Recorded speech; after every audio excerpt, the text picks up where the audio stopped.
Hello again, everybody, and welcome to the Jim Cornette Experience. Today, we're going to talk about Smackdown. We're going to talk about the new documentary out on Dorton Arena and its place in the world of professional wrestling and some more things. But obviously, we're going to talk about Kevin Sullivan, who passed away a couple of days ago as we record this, and some more things about his career and our interaction with him that we didn't cover a month or so ago. And that's going to be a lot of the program. Joining me, as usual, you guys all know his allocades, but most importantly, germane to this program, he was a friend and a fan of Kevin Sullivan's, the great Brian Last, everybody. Aloha, Jim. A pleasure to be here once again, and we'll have another good conversation about Kevin. We just talked about him, and of course we have this sad news, but there's a lot to remember and a lot to talk about. Well, and already this happened as we said 48 hours ago, I guess, was we got the word. And even if we had been ready to sit down and record this program and it just happened, we wouldn't have talked about it because I didn't want to today. But we took a little time to think, and actually I took a little time not to think about it, because that's what I've done for the past day and a half or so, is just not think about it. And then I realized as we were about to record this, that this is another one of those shows. I love doing the show for the people, but this is another one of those that I wish that we could just not do and say we did and pick up with the drive-through and act like we did it and got it over with. But that would not be fair to people who want to hear what we have to say. Am I rambling here today on the program? The problem is that it's like, and Brian, I was telling you, and you tweeted out some pictures from the files of Kevin, including some things you didn't know you had till you went looking.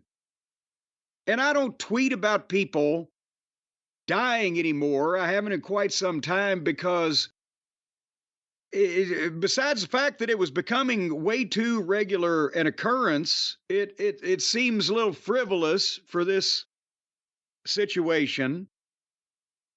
But I'm starting to think maybe we ought not talk about it either, because what the fuck? Everybody gets older. I think that's Stevie Nicks wrote that, didn't she? Oh, I don't know the Stevie Nicks. It's sound. You don't know the whole catalog. canon, yeah. But anyway, we're gonna forge ahead and do this here today, and hopefully, because you did halfway tickle me right before we started recording with. You said, hey, do you think that the people remember that Kevin Sullivan was partners with Whitey Caldwell?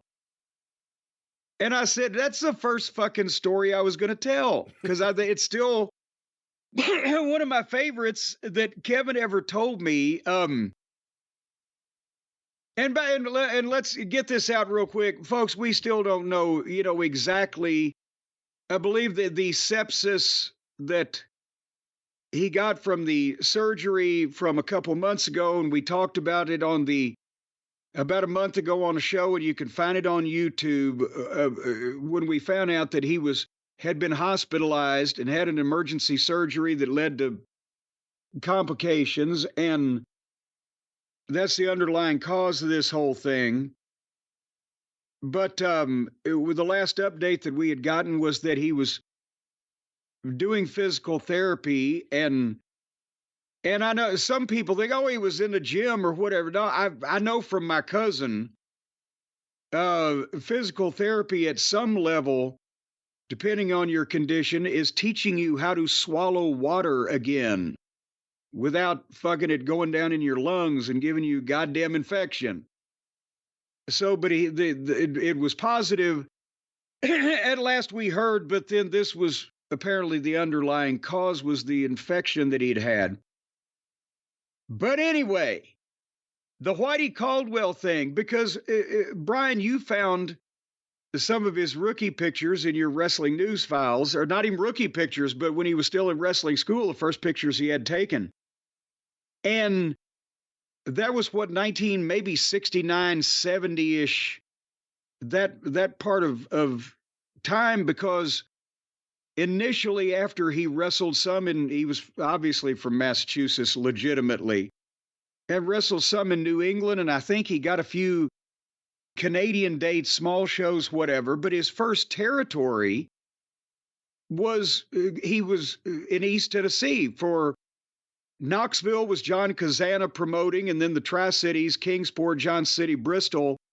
By that point, Ron Wright was running it behind the scenes, but nobody knew he was the top heel. Nobody knew that publicly. But what they would do is, after Ron Wright and Whitey Caldwell, who, as we've talked about before and the Smoky Mountain fans know, was the all-time top babyface in the territory. Well, Ron and Whitey had been working a program with each other on and off for 10 years, right? The chain matches and all that shit.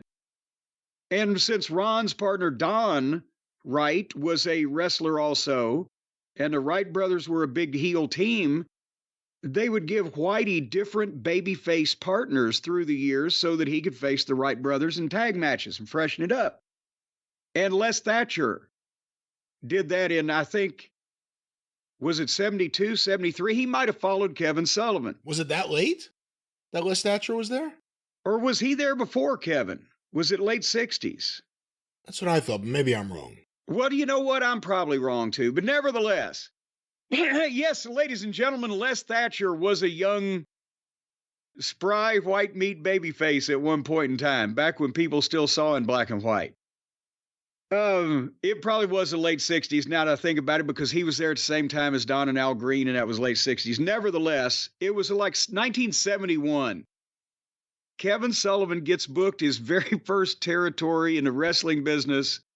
He's never been out of New England. He's as Boston as you can get, and he ends up in the hills of East Tennessee being Whitey Caldwell's partner against the Wright brothers. And the deal was, the young babyface would sell and the Wrights would get the heat on him and whatever, and then he'd make the tag to Whitey, who the people thought was the toughest man in the world, and he'd clean house. And so anyway, Kevin told me a story years ago, and I can't tell it as good as he told it, and also the accent. But he said the first week they have a tag match and they get wild and everything, and maybe it's a disqualification or whatever. And the second week, they have no disqualification match and all kinds of shit happens, whatever. And so they come back the third week in a cage. And even back then in those days, I don't know what kind of cage they may have had it was probably in Kingsport. It might have been chicken wire, because they were still using that in Tennessee in the 70s. They just bring out a roll of chicken wire when the guys got in the ring and wrap it around the fucking ring post. But it's a cage match, and they go to him ahead of time and say, "Kid, we're going to need you to get a little color tonight." And, you know, at this time, he's never done that before, right? He's go, "Oh, okay." And I can't remember whether it's Ron or Don. I think it may have been Donnie. Said, "Oh, don't worry, kid, we'll handle it for you." And he's like, "What the fuck?" So they get in the match, and obviously, besides it's a cage match, everybody's got a chain in their pocket or a fucking roll of quarters or some kind of Tennessee gimmick. And they're going to have this wild match. And when it came time for Kevin to get to color, this is when he found out about the chisel. The wedge that, and Bo James still has one of these, an actual legitimate Wright brothers fucking chisel that has tweeted out pictures of at King of Kingsport. You can find him.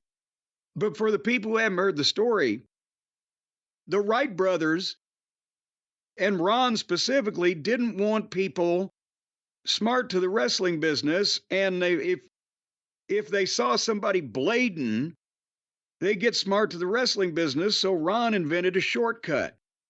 He went to a machinist shop, and he had a piece of flat metal. He had the tip of a chisel sharpened down and put on the goddamn piece of flat metal that was high enough to go in your skin, but not deep enough to goddamn fracture your skull. And then they put tape around it so that the chisel part was sticking out, and they made it a set of brass knucks, kind of for real. But the tape cushioned the blow of the metal, but they would draw back and pop you on the forehead, and you would get color without having a blade. So the way Kevin told the story, he's like, and we're fighting and it's getting crazy. And then fucking, he said, yes, he said, it's Donnie. He said, Donnie grabbed him by the hair with the left hand. And he said, okay, kid, here comes your color. And he drew back and he said, Kevin said, we looked at his fist. It looked like he had a double bladed axe on the goddamn in the end of his fucking fist. And he punched him with it. Boom. And he goes down and he's bleeding. And at this point, Kevin says, fuck these fucking hillbillies. It's all been a plot. They've got me down here. They're going to fucking kill me. This is a double cross. I've got to defend myself. And he pulls his chain out of his fucking tights and wraps it around his fist and gets back up and punches Donnie in the face as hard as he can and busts his fucking cheek open. And down goes Donnie. And Kevin gets on top of him. He's going to beat him to death. And Donnie looked up at him and said, "Attaway, kid, lay it in. That's the way we like it down here." And he's a fuck. And he just started freaking out. What do I fucking do? He dropped the chain and everything. He was thinking about climbing out, and they fucking grabbed him and started working with him. That was his introduction to Tennessee wrestling. And not the end of his relationship with Tennessee wrestling. Again, that's the early 70s. He would end up there again in the early 80s. That's, I guess, where you would first get to know him or get to Well, talk to hold him, right? on. No, he went to Memphis from there. Kevin Sullivan, as a young babyface, worked for Goulas from the time that he left Knoxville after that run was over with through sometime in 1972. I'd have to go back and look at Tuesday Night at the Gardens, the wonderful book on that era. But he had worked this territory in the early 70s, the Memphis territory as well. And then I think from there, did he not? He had an early run in Georgia also, did he not? But nevertheless, maybe I'm thinking wrong. But he started going to some of the major territories. Everybody that's been talking about his career and all of the tributes that have come out have focused on, well, they kind of start with the Varsity Club and, there's the 90s WCW and everything, but he had been a star in almost every territory he worked in. And the Florida stuff, I feel like the again, it's not Satan, he's not the devil, but yeah, the dark side Kevin Sullivan kind of not overwhelmed, but it's kind of the thing people most think about. Because in one way or another, even with the Varsity Club, he kind of still held on to that persona. Yeah, well, that's why the clips are easier to find, and everybody has seen, more of that was on TBS, etc. But he didn't start the Sullivan's Dark Army of Darkness, the whole 9 yards, until what, 82 or right after he left Memphis. Remember, that's right. He left Memphis because there was a thing on TV when he returned. And I want to say it was Lance Russell interviewing Steve Kern as like a warning to the fans of Florida, the promoters in Florida. He's a different guy. He's not the Kevin Sullivan, the friendly, I'm going to tag up with Mike Graham, Kevin Sullivan. That guy's gone. There's something different about this guy.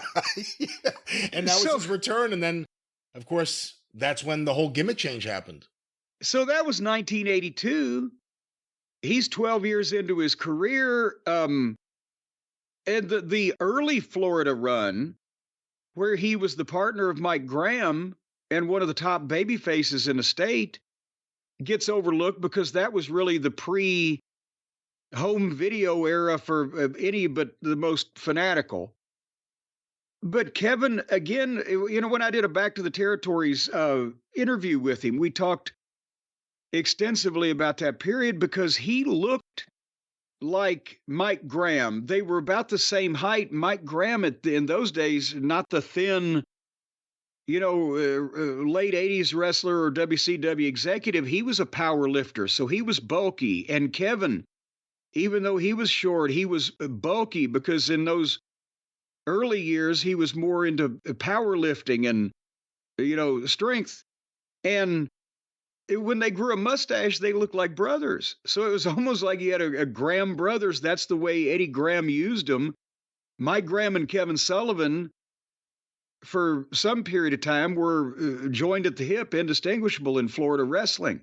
Actually, for a time, Eddie Graham was closer with Kevin than he was his own son, apparently. Well, yeah, that's another issue, is that Eddie and Mike had the Graham family, and we won't get into a sub-reference here, but the Graham family dynamics at various points in time, people were on the outs, and Eddie had taken Kevin more of a son. He was out in a fishing boat, and he was confiding things in him that more than Mike at one point.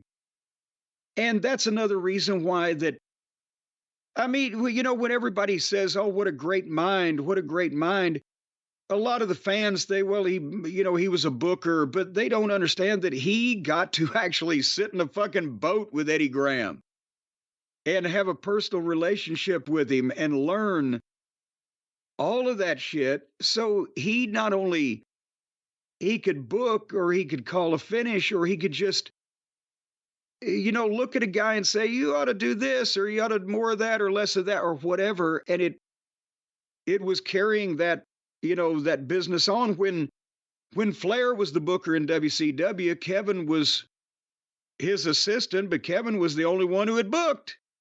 Between me and Rick and Kevin, he's the only one that had actually been a booker. So he was kind of like showing Flair, as we've talked about, had the big time ideas and the major programs and made the major decisions, but it was like, Kevin knew how to put it together. That's how I was able to learn something about it. He was assisting or involved with a lot more people who were booking at the time when they were successful. Did I make sense of that statement? Even if he wasn't official, he had a hand in things. When you think of his run in Georgia, I always love that match, him and Tony Atlas against Alexis Smirnoff and Ivan Koloff, where they use the ether and then they interview the fans who I'm a nurse, and that was ether. Like, yes. It gets it over so good. But he was great as a babyface there, and who was in charge? That was Bill Watts as one of the co-owners. That may have been at that point Ole and Bill Watts booking, or Bill Watts alone booking, but he was there in Georgia under people that he didn't have the same relationship with that he did Eddie Graham, but again, he was exposed to a lot of the top minds. Well, and they did show some footage or a couple of clips on the tribute that the WWE did, and we got to recognize them because we said, oh, Sika got 2 minutes because The Rock's on the board of directors, but Kevin got 2 minutes and he never even worked there. So it's the new regime. So we got to recognize him for Pro that. Wrestling, though. Oh, come on. Him and Mark Lewin and the Fallen Angel. Well, yes, they did, but still, I don't think we're going that far. And by the way, if we do make a couple of wisecracks during the course of this, Kevin would be jamming. Brian, I can't do the fucking accent. I sound like Jericho going, Derek. But, make some jokes. What is this, a fucking funeral? He used to, every now and then, I never knew what it was sometimes that triggered him to text me or leave me a voicemail. And it would just be like, Brian, you're a great therapist. Okay. But, I like that. I would hear feedback from him. And sometimes he would be listening to something that I had recorded a while back. And I would get recently, or the most recent text I got from him was out of nowhere.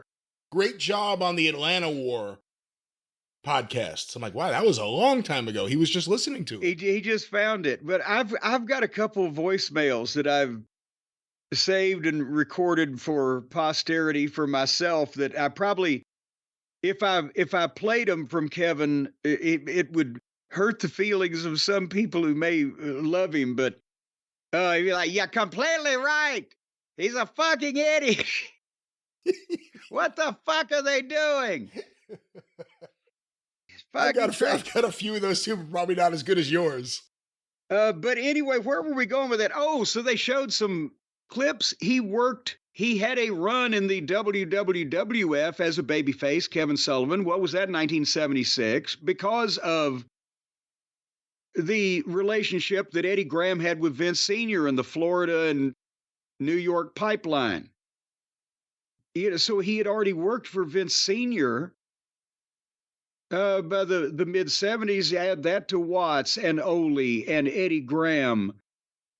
And then Knoxville, Kevin was not before he was a heel in the, in the 80s. And, we talked about that he at one point, one of the TV stations had him just introducing clips of other wrestling promotions when there was no local promotion in town because they wanted wrestling.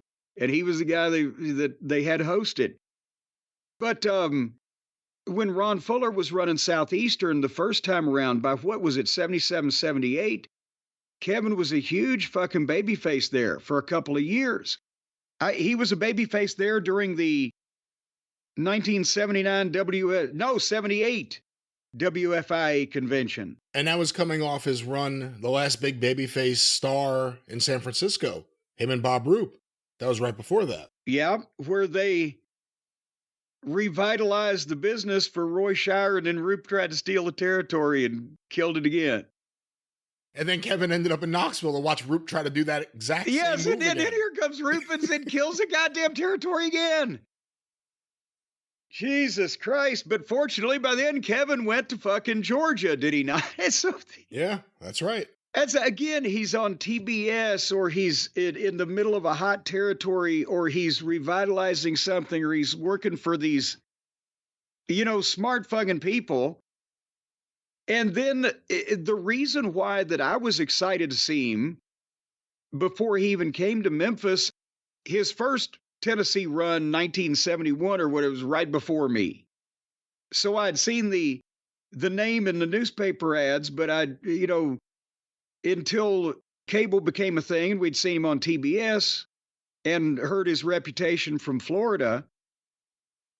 But at that point in time, the Tennessee territory, it was still a big deal when a major name from national television came in as a regular. Not necessarily to make Memphis shots or to fight Lawler or whatever, but as a regular on the card. And Kevin was a big name at that time. So when he came in here and they instantly, aligned him with Jimmy Hart, the top heel faction, he and Wayne Ferris, Danny Davis, and a rotating cast as the second Nightmare when David Oswald quit the business and Ted Allen dumbed himself out of position. But, he could talk then. And as a heel, it was different because he had been a babyface most of the time that you'd seen or heard of him. But also, you've seen the pictures just yesterday. At that point, all of a sudden, Kevin Sullivan, that had been a big barrel-chested power lifter, he was fucking ripped. He had gotten into bodybuilding, and I think at one point he dieted down to like 188 pounds. He had fucking 8 abs. The goddamn definition was insane. And that's when, didn't he do a bodybuilding contest at that point with somebody? They had footage of it on Georgia TV. I want to say it was Tony Atlas. Yes. But I'm not certain, but I think it was Tony Atlas. But anyway, he goes from 5'8", 270 to 5'8", 188 and 2% body fat. And then that was a real good run as a heel for him here, even though he was still he was Kevin Sullivan, a regular person, right? But then, as you said, by the time that he finished the run here in Memphis and went back to Florida, he was fixing to go the whole heel route. And this was kind of a dry run for at least working in the ring. Well, he was in the First Family with Jimmy Hart, and that's a great period for the First Family. But, Kevin, and I haven't listened to it in a while, but in the many conversations I had with him, I want to say he indicated that before he went back to Florida, he either thought he was going to be or he was led to believe that he may be one of the bookers or get a chance to book. Do you remember anything about that? In Memphis? Well, see, that was when I was still a photographer. So I would not have been sitting around in the locker room listening to people complain because I wasn't in there yet. But I can believe he was led to believe that by somebody, not saying who, could have been one of several people, but I can't see it ever actually happening because not because he couldn't or because, he wouldn't do a good job, but because Jarrett, he owned the company. Lawler was not a 50% partner in 1981, but still he had a percentage of Memphis. And if Lawler wasn't the booker, Dundee was going to be. Except, and the one time they went outside the circle was Robert Fuller, and that didn't end well. So I don't know unless Jim Barnett or Eddie Graham were telling Jerry Jarrett, oh, you've got to do this. I don't think he would have done it just because Kevin was not a homesteader. And they tried to keep it in a circle. And again, he returns to Florida, and this is really the... And let me make this point. And then if Eddie Graham or Jim Barnett was telling Jerry Jarrett, you ought to do this, and he was thinking about it, then Lawler was figuring out a way to say, oh... And maybe Dundee would have been fine with what Little Man wanted to do, but I think Lawler would be, wait a minute. Well, he would return to Florida, and this is really where we would see his creativity come out for the first time. At first, it's him and Jake Roberts, and then slowly they add people. Everyone remembers Mark Lewin walking out of the water, the purple haze emerging from the sea. But this is really kind of Kevin's creativity unleashed. Both with Dusty there at the beginning in 83, and then after Dusty leaves Florida, the show kind of becomes all about Kevin Sullivan and his stable. And by the way, that's where I researched bringing Leviathan up out of the Ohio River was the Purple Haze deal. Because Kevin at that point, I think Florida was a perfect territory for that because they weren't going to get heat with the TV station because Eddie Graham had such wonderful, goodwill and was involved in every civic organization in the goddamn state, right? And always getting awards. So they were pretty safe with the TV, but also what made it, I've talked to Kevin a couple of times about this also, was he had massive heat and his group had massive heat with much of the fan population, but there was that 10 or 15% in Florida of those weirdos that started either not only coming to support him, bringing him snakes, traveling around to see him. Remember the Kevin Sullivan fans van is the one that got burned in the parking lot that time. Do you remember that story? No. They had some group of, several, alternatively thinking individuals who were into whatever they thought Kevin's group was, right? For real. And the snakes and the fucking, they were driving around following him into the town. And they got so much heat with the other fans because they were trying to support Kevin Sullivan and his group that the other fans set fire to their goddamn devil van that these fans were driving around in the parking lot of the wrestling matches. And because everybody believed it either one way or another, right? It was like 90 against, but 10-4. And that made it really fucking intense for people. And they could get away with doing wacky things because they believed that Kevin was off his fucking rocker.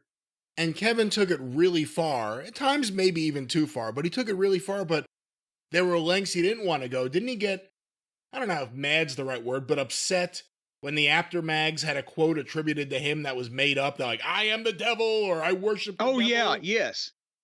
See, that's the thing. He never said Satan. He never said the devil. It was non-denominational devil worship, if you will. It was just a cult or a group or a band of wild, weird, wacky personalities, and he let people's imagination take it into, well, people would have sworn that he was slaughtering goats in praise of Satan and drinking blood in the moonlight. He didn't do any of that shit. Never said devil, never said. Now, Dusty would say that, Kevin Sullivan, you little devil. Shit like that, but no, he never said Satan, never said devil, never mentioned God. But it was what people That's right. imagined it to be. But the things he did talk about, you remember. Abu Dhabi, Yes. the Tree of Woe. Like, these were the things we heard about. I have taken the beetle nut. Him and Mark Lewin were taking some beetle nuts on planes over to the fucking Pacific Rim. They were always where Steve Ricard over there, different shows. King Curtis. Is the Purple Haze the most successful wrestler named after a strain of weed? Well, or either that or a Hendrix song, one or the other. Well, same thing. And there's a little LSD involved in there also, which is where King Curtis came in handy. But where were we going with this? Now you've thrown me off. And it's interesting, too, if you look at the people Kevin would end up not only surrounding himself with, but getting along with and being a liaison, maybe the last connection in some ways they have to the wrestling world. Mark Lewin, King Curtis, The Sheik. It's interesting the people that he forged relationships with. Kevin is the one who set up or helped facilitate the Sheik to come back to Crockett for the summer '88 Great American Bash in Detroit, that the most successful show Crockett ever ran there, because Sheik was in the main event. And but also Kevin would facilitate, as we talked about, the international shit.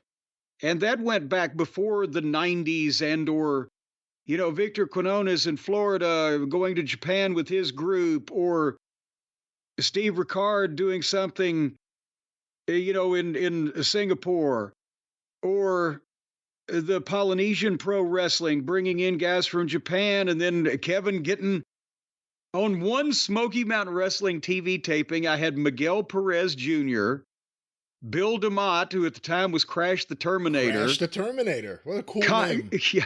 Kanamura, the Japanese guy, bless his little pea-picking heart. Yukihiro Kanamura, later Wing Kanamura.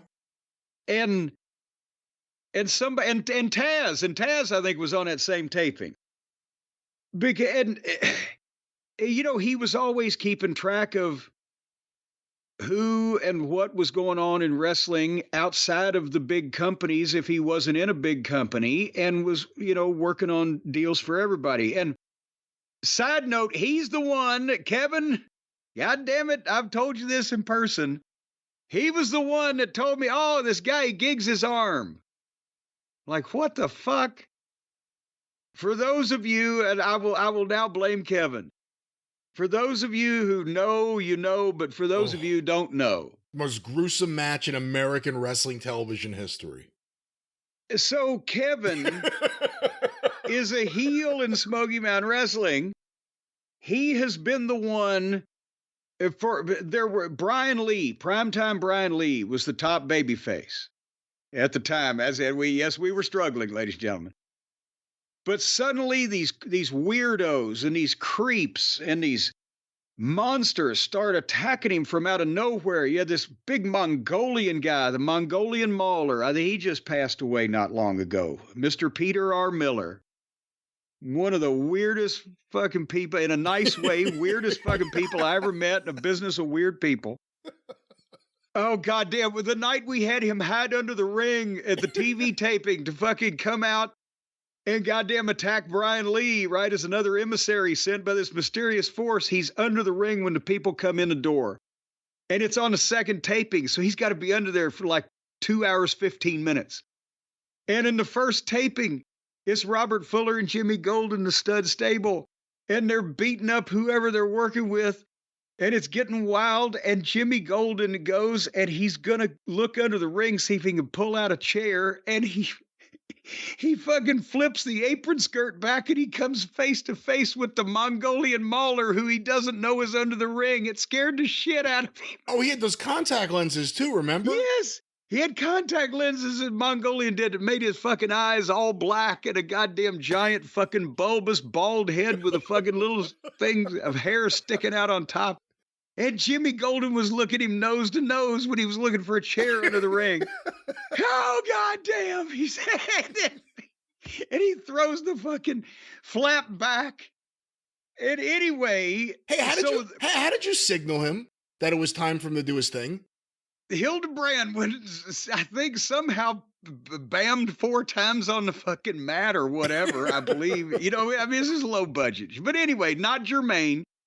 There'd been Adam Bomb, Brian Clark, the Night Stalker. He did something. And Kevin finally is revealed as the master, the secret fucking manipulator behind all of this band of weirdos when he came in the ring and he stabbed Brian Lee in the head with the golden spike like fucking, I don't know, 25 times or whatever. And Brian bled like you'd run him through a razor blade factory.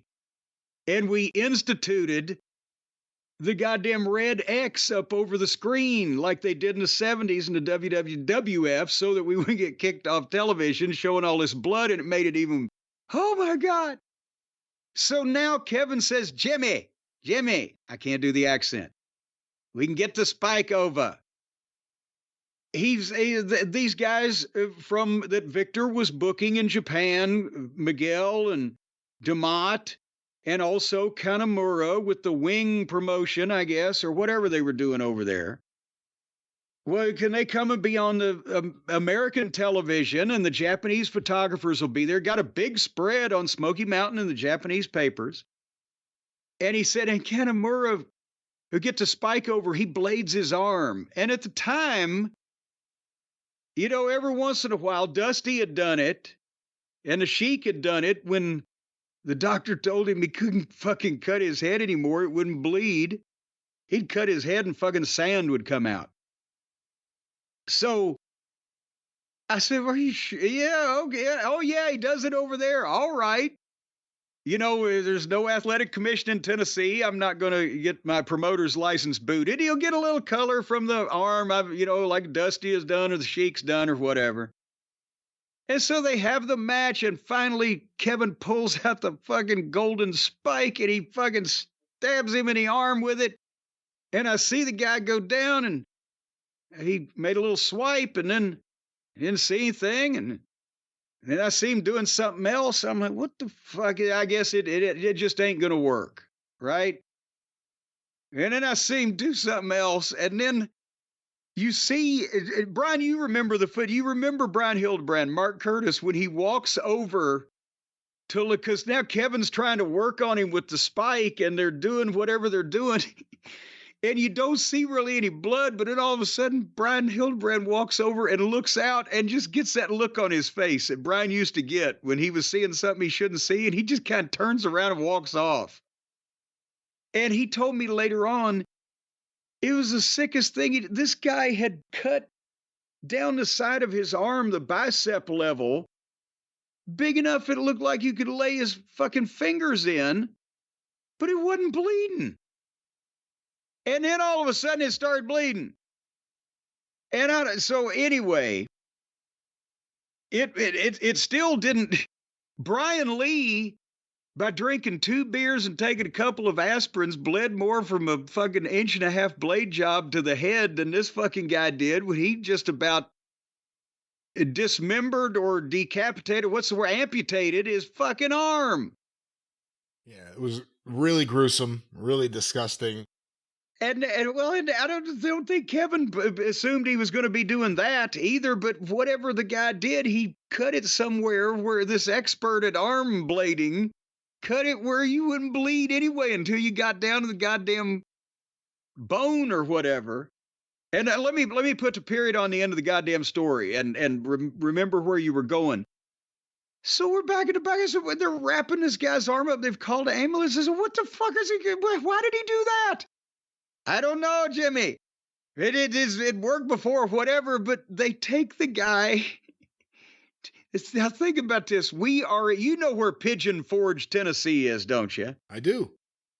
Well, we are in Sevierville, which is legitimately the next. Sevierville was actually a town when Pigeon Forge was just a wide spot in the road, but now Pigeon Forge is a tourist attraction.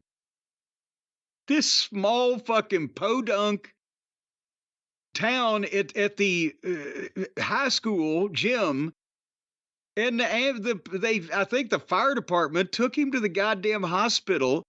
He's a Japanese guy, still dressed in his wrestling outfit, with what looks to be a severe fucking knife wound running down his goddamn arm, doesn't speak a lick of English. And he comes in at 11 o'clock on a Monday night. Everybody in fucking town heard about this fucking guy. It didn't draw us a dime, but it was the goddamn biggest story in history in fucking Sevierville, Tennessee to ever happen on a Monday night at least. They had never seen anything like it. But Kevin's run in Smoky Mountain overall, I think, is pretty underrated. It's one of the runs I enjoy. It was the first and maybe the only time I ever enjoyed the Night Stalker. Because remember, he had that match with Sid Vicious at the Clash of Champions. Yes. That everyone said at that point. Things have been a lot worse since. But people said that was the worst match ever. And then he really didn't do much. He had Ox Baker guiding his career. And then he ended up there with Kevin. The worst manager ever. But when he ended up with Kevin, it worked. Like, that was the perfect guy to stand behind Kevin. But here was the thing. I had booked Brian Clark, Night Stalker, independently of Kevin. You know why? Paul Orndorff. He lived in Atlanta, and he was driving Paul Orndorff. And Paul said, would you do me a favor? Because when he said, will you do me a favor and book this guy who's going to drive me? I said, what's his name? The Night Stalker. I was like, oh, Jesus Christ, because I'd seen the match, right, with Sid. But he said, no, I'm working with him. So Paul had been working with him a little bit. And then once that Kevin saw him, he said, he's perfect because the Night Stalker, right? Why wouldn't he be perfect for Kevin Sullivan? And that's what Kevin was able to take him. And as part of that, the angle that Kevin was doing where he led the group, which then we tailored down to the Night Stalker for budget reasons. But the group, and he was a heel, and he was involved in things without the pressure of being a single main event guy as green as he was on being on Brian Clark. You know, the other thing I think about with Smoky Mountain is I didn't get to go to the first fan week in 93. I went in 94 and 95. But Scott Cornish, the late Scott Cornish, the noted wrestling humorist, always talked about the biggest welcome to Smoky Mountain moment for those fans in 93 was that first show, Kevin Sullivan versus the Mongolian Stomper. I want to say it was Morristown, maybe. And they wrestled in and out of the building. And again, the Mongolian Stomper hadn't really been doing much. So it was just this wild brawl, and now we're all used to them. They're everywhere. But not everyone was doing that then. Kevin was one of the pioneers, I hate to say it in some ways, of that brawl around the building, but it worked. And again, that was one of those memorable matches that people still talked about. Yeah, and he took it because they were doing it in Japan. Brody and those guys were doing it in Japan, and it was easier to get away with because the Japanese people wouldn't sue you, right? But like you said, people weren't seeing that every match, every show on a regular basis. And I let the people do it that I could trust. And you trust Kevin not going to get in trouble, not going to fucking be reckless with some gimmick and decapitate some kid. But also Kevin understood from his previous run in Knoxville in 78 who the Stomper was. So he was a big star that would come in and work at that time with Archie, the Mongolian Stomper had respect amongst a certain era of the boys because, Bret Hart said the greatest heel in the history of Stampede Wrestling. And well, no, I think he may have said the greatest heel in the history of Canada wrestling, or in the history of Canada, and it probably still be. Yeah, Joe LeDuc might want a word, but no, LeDuc was a babyface up there, so nevertheless. But also with Archie in Knoxville, because Kevin had been there in 78, he was the hottest heel in the history of that town, and Archie'd been retired for like 5 years at that point. He was working for the sheriff's department, but he still he rode his bicycle. What was he, 50? 6 maybe when he started working for me. He rode his bicycle every day to work at the sheriff's department 7 miles each way. And he looked fucking great. So he became our go-to babyface monster. They weren't going to boo him anymore.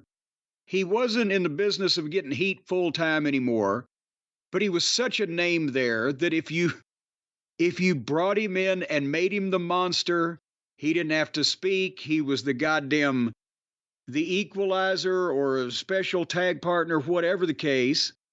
The people loved it, and Kevin knew how to work with him. So, and you set the tone from the start. As soon as the people heard, I played the theme from Halloween for him. Ding, ding, ding, ding, ding, ding, ding. And here comes fucking Archie. He hits the ring. They fight. They go everywhere, in and out, whatever the fuck. It's crazy. So the boot comes into play. Something fucking happens. And whether it's a DQ or the heel gets beat, you don't beat the stomper. And it worked for 3 fucking years, a couple times a year. Like Rough House Fargo, we could bring Archie back. But it started with Kevin, too, because remember, it was Christmas Chaos 92, I think, when Brian Lee was hurt. Someone had to come and defend, I guess, Brian Lee. It was Mongolian Stomper. The honor of him. What honor, you say? No, but yeah. And then one of the greatest ones we did was after, I think Archie had worked probably with Kevin in Johnson City at Freedom Hall. And we're doing a backstage interview with somebody else, right? In the locker room. The announcer is standing there and he's interviewing whoever this is. And all of a sudden you hear bam, boom from the next room. And then a door flies open. And somebody, I think it might have been Brian Hildebrand, Mark Curtis, runs out and says, he's loose, run. And then somebody else flies out of the room, and then there comes the fucking stomper around the corner with his boot in his hand. And he charges down the hall, and people are screaming, get out of the way. And he goes across, and he knocks down the heel door and fucking gets on Kevin. And you see the boot flying and everything. People love shit like that. We treated him like the Frankenstein monster, and Kevin was the perfect opponent for him because he knew how to fucking heel him down or use an object to get an advantage or, when to not beat up the monster. Because to a lot of guys that had names at that point, Archie would have looked like a well-conditioned man in his 60s and probably not given him the deference that he deserved.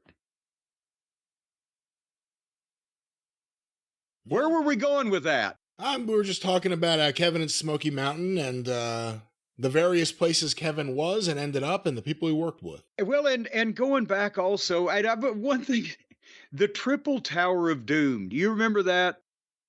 Yeah, unfortunately, 88. 88. But here's the thing. The whole thing leading up to that and the execution of that and the story behind that, Kevin sat down with me on Crockett's Plain one night before that whole thing unfolded and explained it to me. And I thought it was the greatest goddamn thing I'd ever heard of in the history of wrestling. The problem became in actual execution. Other people had to do it and you had to see it and you had to put it on television. And you needed Kevin Sullivan talking to you for an hour and a half and then it would have been the greatest thing you'd ever seen. As long as you didn't see it, you just heard Kevin tell you about it. He could make even those ideas. It was very intricate, as I recall.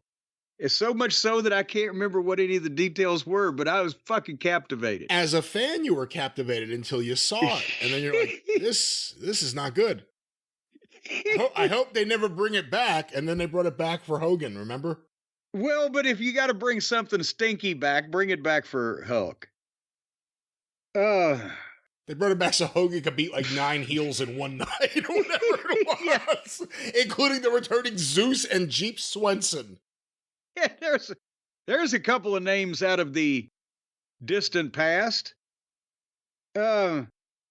But, well, and that was Kevin having to work, unfortunately, with, the largest ego in the business, but he was trying to make things happen. He made it work though. I mean, he kind of always put it so that he had to, or the way he saw it was he had to gain Hogan's trust as a booker. Yeah. And he did it. Unfortunately, he had to do a lot of stuff that catered more to Hogan than the fans at different times. But at the end of the day, we said it the other day when Who Killed WCW, if you look at who built WCW, Kevin's responsible for a lot of the good things that happened, and he has almost no responsibility for the fall of WCW. Yeah. So he's certainly one of the heroes of the WCW story. And as we mentioned also, when we talked about the first time they killed WCW, Kevin was not only part of, but pretty much the experienced, steady hand in the room behind the only successful period that they had from 1988 to fucking 1996. And that was when Flair was Booker, but Kevin was the only guy that had ever done that before. And then, yes, and there was Jim Herd was on the committee. And Jim Barnett, who, as we've talked about, was not there to contribute ideas on paper for matches or finishes. Jody Hamilton, who was snoring quite a bit and not given a lot of responsibility. Jim Ross, who was the beleaguered announcer who had to call whatever fucking came up. Myself, who had been booking for a grand total of one day, the first day that I was on the fucking job. So, Kevin structured the fucking thing just by lack of, guidance elsewhere. What was the quote that was always attributed to him when Herd wanted to cut Flair's hair or something, and he said, like, would you change Mickey Mantle's number? No, I think it was Babe Ruth. Babe Ruth? I think it changed Babe Ruth's number. That's the whole thing. He had to suffer through the Spartacus and the Jim Herd, the Ding Dongs, and the Hunchback. He was there for the Hunchbacks. Kevin was in the room for the Hunchback pitch and an Ole shutdown. Everybody's heard that story. Am I repeating myself? It's been a while, and there are a lot of fans who may not know the legacy of Jim Herd's creative ideas. Well, the Ding Dongs were such a major success. Ding Dong! That Herd pitched the idea of the Hunchbacks. They were a tag team of Hunchbacks, and the idea was that they were unbeatable because you couldn't pin them since they were hunchbacks and you couldn't get both shoulders on the goddamn mat at the same time. And he pitched this in front of me and Ric Flair and Kevin Sullivan and Jim Ross, and Ole Anderson was in the room at that point in time, and a few others, and we all suffered through it. And then Ole, being the fucking one that you would think he would be the one, said, all right, Jim, then book me and Arn against the fucking Hunchbacks, and I'll slap a fucking submission hold on him and make him give up and beat him in 30 seconds. Well, goddammit, Ole, you know what I'm talking about. It's interesting, too, in between WCW, because he was there, I want to say he left by 91, and then he returned in 94. In that period in between, he had to make a living. He worked indies like everyone does. And he did some overseas tours, and he did various things, but, he stayed relevant with the relevant things happening on what was then the independent scene, whether it was Smoky Mountain Wrestling, I don't know if you consider yourself an independent, or ECW. After Eddie Gilbert left, one of the first people Paul Lee brought in was Kevin Sullivan. I don't think him and Eddie Gilbert may have coexisted well together at that point, so after Eddie was gone, one of the many changes, Kevin Sullivan came in. Eddie would have shit himself if Kevin had come in, because, Eddie was about being the booker and Kevin had been a booker, whereas Paul was about being a booker with smart people to help him be a booker. And Kevin Sullivan was teaming up with Taz. And that was one of the first things that really elevated Taz from just being the guy that you used to see on ICW TV or IWCCW against Ray Odyssey or Tommy Dreamer, to seeing him as being an emerging talent. The Tasmaniac. Yeah, well, the Tasmaniac, a lot of that's Paul E, the way he used him, but a lot of that was the credibility of Kevin Sullivan teaming with him. Well, and that's the thing is that Kevin got Taz down for the volunteer slam that year. We did the Rage in the Cage. That's why Taz was in it. Now that I think of it, it was Kevin had got Taz because I needed an extra fucking heel. That's why he was working Knoxville. That's why he was working ECW. As you said, he also did the international dates. And he was still living in Florida, but he was trying to make sure that he knew what was going on and had had spots in various places. And, as you said, stayed because there was no such thing as independent wrestling and internet publicity at that time in those days. It was all the magazines, and regional television can add up if it's seen in the right places. And as long as he's got his finger in 4 or 5 different things going on, he's always got something going on. Because Kevin was smart to how the business worked, and when he saw most of the territories going away, he knew he just needed to expand and concentrate. And you and Paulie both knew that you would be willing to accept promos from him on the beach. Yes. but that's the thing. Well, like I said when we were talking last month about him, he would go above and beyond. Instead of standing in front of a brick wall, he would find a place that looked good. He did one of the promos that he sent in he was reenacting the fucking bar scene with the bartender from The Shining. And you got the extra bonus of Nancy's arm or hand reaching into the scene every once in a while to hand him a drink or to be an off-camera, fucking personality of some kind. And he would put everything into it. It wouldn't be like just, I'm coming. He would think about it. And we'd talk on the phone about, what you want to do in the finish. What can we come back with? I wasn't just booking him for dates. It was, okay, here's what we'll do, and here's who you're working with, and blah, blah, blah. And he always obviously had great ideas on what to do with it. Was it Smoky Man or ECW? There was one promo I remember he did on the beach where he starts like at a distance, and he doesn't say anything, and it starts with him just walking fast right towards the camera. And it was intimidating. It was like, oh my God, what's he going to do? But he would return to WCW as a babyface, team with Cactus Jack against the Nasty Boys, a memorable match in Philadelphia at Slamboree. And then, of course, and I guess we should send our sympathies to his brother Dave, Evad Sullivan. Oh, good Lord. Remember, they brought him and they gave him a goofy brother. That was how they brought Kevin Sullivan back to WCW. Yes, and he was dyslexic, so his name wasn't Dave, it was Evad. And he was a Hulkamaniac.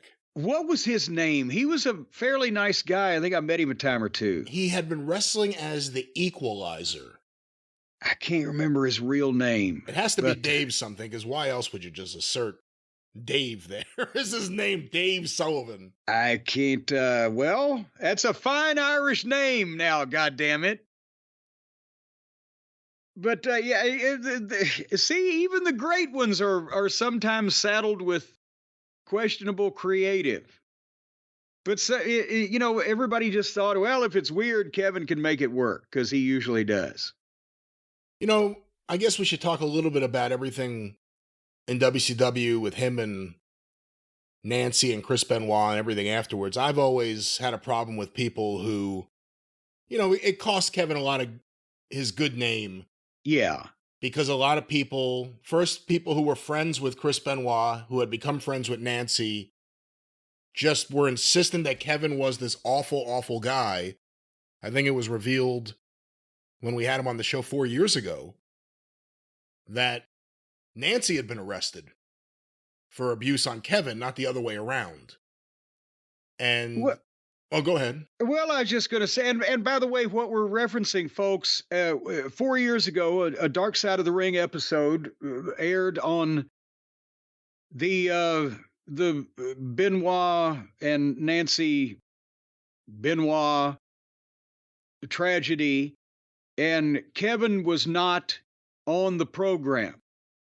And so therefore, even though, other people may have tried to a bit, his story, his side was not represented well in the episode. And we had, Brian and I had him on the show here, which you can find it on the YouTube channel.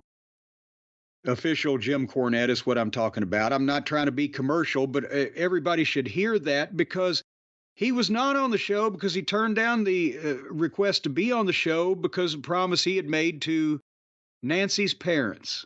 Yeah, he was waiting for permission from them. He said that was the only thing that would hold him up from talking about it, was he wanted her parents to give him permission. Darkseid put up some text on the screen saying that he declined to be interviewed, but that was kind of not the whole story, and we had Kevin on to tell the story. And to be honest, Nancy's sister, not a fan of Kevin's, which has colored some viewpoints on a situation, but Nancy was a handful, and everybody has issues with their personal lives. But what really just disgusted me was these stupid people, because the people, Kevin Sullivan had something to do with it. It wasn't Chris Benoit, that whole bunch of bullshit. You'd have to be a complete fucking imbecile on the verge of being locked up for your own safety rather than being out in public to believe that Kevin had something to do with any of their deaths. So what it amounted to was a bunch of fucking assholes acting like assholes, trying to be assholes, and malign and slander somebody that was more successful than they would ever be at anything. And that's what makes me mad, because it's not like a great amount of people believed it. You couldn't. It's fucking stupid. But a great amount of people would say it because they thought that made them special in some way. Yeah, and Kevin took a lot of hits, and he was quiet. He didn't say anything, and he took a lot of hits. And as time has gone by and different things have come out, I think you could say Kevin was really treated horribly by a lot of people, and that Chris Benoit was always the bad guy. You know, he was abusive, not just at the end, but he was abusive. He was hooked on drugs, loaded to the tits on steroids, and it was easy for everyone to point the finger at Kevin as being the problem. But Kevin, like I said, he took a lot of hits. Triple H had very nice words to say about him in that tribute video on SmackDown, and they did a very nice job with that. Next time you're going to use any of my images, ask for permission. But, it's like he said all these nice things. What a great mind he was. And he was. We were talking to him in recent years. He was. Why not give him a job at some point? Why not bring him in and use that mind? And Kevin, there are a lot of very small independent promotions and some medium-sized ones that benefited over the last 15, 20 years from Kevin's availability and his ability to go someplace and treat something seriously. And even if it's for one night, if he was going to be booking or helping with creative ideas, he took it very seriously. He was still trying to help wrestlers and promoters. You know what? Here's I would say sad thing. I mean, my God, he's been retired for a while now. But if the Triple H regime, the Paul Levesque regime, the Vince's absence, if that had happened 15 years ago, you may very well have seen that, because I think this was another example of Vince's, he's a wrestling guy, or, he doesn't understand what we do, something like that. It is always been the problem with getting certain people that Vince didn't grow up around, didn't serve him well for long periods of time, didn't work in his specific company. Success outside, as he was very lackadaisical in recognizing. And it wasn't like Kevin Dunn was going, we ought to get this Kevin Sullivan in here. He was, he's a wrestling guy, Vince, whatever. I think if now was 15 years ago and Triple H was in charge, I have a feeling that Kevin would have been being consulted on a variety of things. Yeah, I mean, so many of the people who were involved with the failures of WCW, including the death of it, all were able to maintain employment in wrestling, whether it's in WWE or TNA. But Kevin, again, booker for the most successful periods, never got that chance. And a lot of it was because, the Benoits and that crew putting the mouth on him. They made him the bad guy, not just to, not to the promotion necessarily, but to fans. Once you heard that all these guys hated Kevin Sullivan, it made a lot of fans hate Kevin Sullivan. I think a lot of people for a very long time looked unfairly at Kevin, who, again, from my experience, the nicest possible guy. And so giving with his time and his information and his knowledge. And I think his reputation, I think he's getting it back a lot now. But for years, it took a really unfair hit. Well, and also think about this. Were they going to pick Kevin up in the WWE when Benoit and his guys had just gone there before WCW goes out of business? That was not an opportune time. But, that is, as you said, not only with the fans, but also with some of the boys. I can see where these guys would have gone, and if you hadn't worked with Kevin, this fucking guy. Yeah, I mean, you can't say, like, he put the famous story is, they didn't want to work with him. He put the belt on Benoit, and then Benoit left. But you can't say Kevin wasn't a guy who put over or helped young wrestlers. He always did. Always. He helped make careers. Would Rick Steiner have become Rick Steiner without Kevin Sullivan? Would Mike Rotunda have ever been watchable without Kevin Sullivan? Mick Foley, would he have ever gotten a chance on national TV? I actually have a promo here a bunch of people have sent. Maybe I'll play you audio in a moment. Without Kevin Sullivan. And nope. The list goes on. And when you look at WCW, again, he was the booker.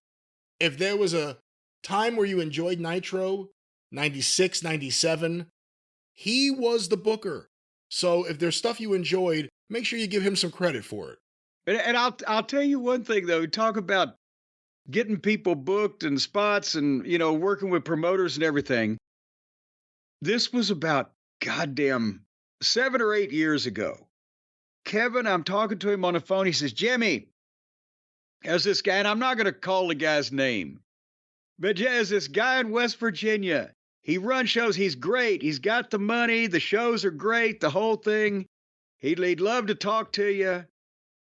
Well, Kevin, if you say he's okay, all right, it's not that far down the road for me from West Virginia. So I call the guy, I get booked on his show. He's okay. It's at such and such gym in, God damn it, may have been Parkersburg, West Virginia. I can't remember now. Parkersburg, Clarksburg, somewhere in that area. But yeah, there's a big festival in town. There's going to be thousands of people in town. And we're going to have this big wrestling show, and the Rock and Roll Express are going to be there, and Warlord's going to be there, and Barbarian's going to be there, and some other people. Okay, goddamn. All right, I'll do it. And it's in the middle of the summer, Brian. And when I get there, they had not lied. They were exactly right. There was a big festival in town. There were thousands of people in town. Guess where the wrestling show was? Where? Not in fucking town. Where was it? It was down the road from it was like 5. I said, where is this goddamn festival? Because I show up at the building. There's an empty, it's like in a residential neighborhood. There's an empty goddamn parking lot for about 100 cars. And there's 2 in it, mine being one of them. And a trailer pulled up to this building. I said, where's the festival? Oh, it's in town. Where's that? About 5 miles down this road. You go and you'll get right into, God damn it. So it was like, yes, there was a festival there, but you couldn't see the goddamn wrestling from the festival. And get in this building, it's 90-something degrees. And by the way, Kevin is not there. Kevin's not booked on this show. Kevin, the jolly joker that he is, he said, oh, yeah, I got my money, but oh, yeah, the guy runs great shows. And he's off home in fucking, I think he'd moved to Washington by then, but nevertheless, I get in this building. If it's 97 degrees in the parking lot, it's 127 in this building because there's absolutely no air conditioning whatsoever. And it's one of the old gyms where the only windows are right up at the top of the general admission seats, right? And they can just open them like a foot. And that's supposed to cause some kind of, it looks like a fucking basketball gym from Hoosiers, right, in the 50s. And then I go to the locker rooms and they're even hotter. And then I see them carting out this giant fan, and it's about 5 feet across, and they go to the concession stand and they get a bucket of ice, and they put a bucket of ice in front of this big fan and let it blow into the building. And I go and goddamn get a fucking chair and sit right in front of it. If you are less than 18 inches from this thing, it's actually comfortable. But more than that, and you're like in a sauna. And as soon as I had to take a piss and I get up out of my seat, the goddamn rock and roll comes in and sits there. So I have to goddamn kayfabe. But anyway, I then go downstairs because I feel cool air coming from the basement, the stairs down to the basement. And if you walk down there, it was 20 degrees cooler because it was a natural fucking limestone cave with water dripping, and the smell of mildew would make your eyes water. So after the show, when I got home, I called Kevin. I said, Kevin, don't recommend any promoters to me anymore. I can't take it. My allergies won't put up with it. I just got sidetracked telling that story, didn't I? No, but it's good. I mean, these are the kind of stories we want to get on here. Not just the ones people know, but... Not just the ones people want to hear, but the ones they need to hear. Let me play you some audio because I'd like to get your impression, because this is a period of time where I think you were still on the booking committee, and it's maybe the longest bleep in terms of wrestling ever on TBS. Kevin Sullivan with Buzz Sawyer and Cactus Jack. Let me go to this. Kevin, this guy's got to have a little help. He got a lot of help. He's got me. Let me tell you something. It ain't the dog's fault.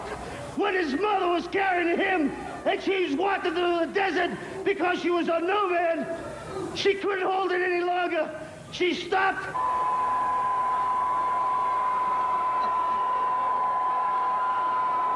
And left him there to die. Well, the dog didn't die. By the way, while this is happening, he has Buzz Sawyer, who's on the ground, a chain around his neck, and Kevin's just holding it there while he's choking himself, Buzz Sawyer. Yes, Mad Dog Buzz Sawyer, big log and chain around his neck. Cactus Jack, who's from Truth or Consequences, New Mexico, and obviously deranged. And in Kevin Sullivan talking about JYD's mother, who was a Nubian. And as I remember it from the taping, there was something about squatting down and fucking delivering the infant right there where... You can read his lips, something about squatting and the cord, and Mick Foley, Cactus Jack is that's right, and she chewed the cord.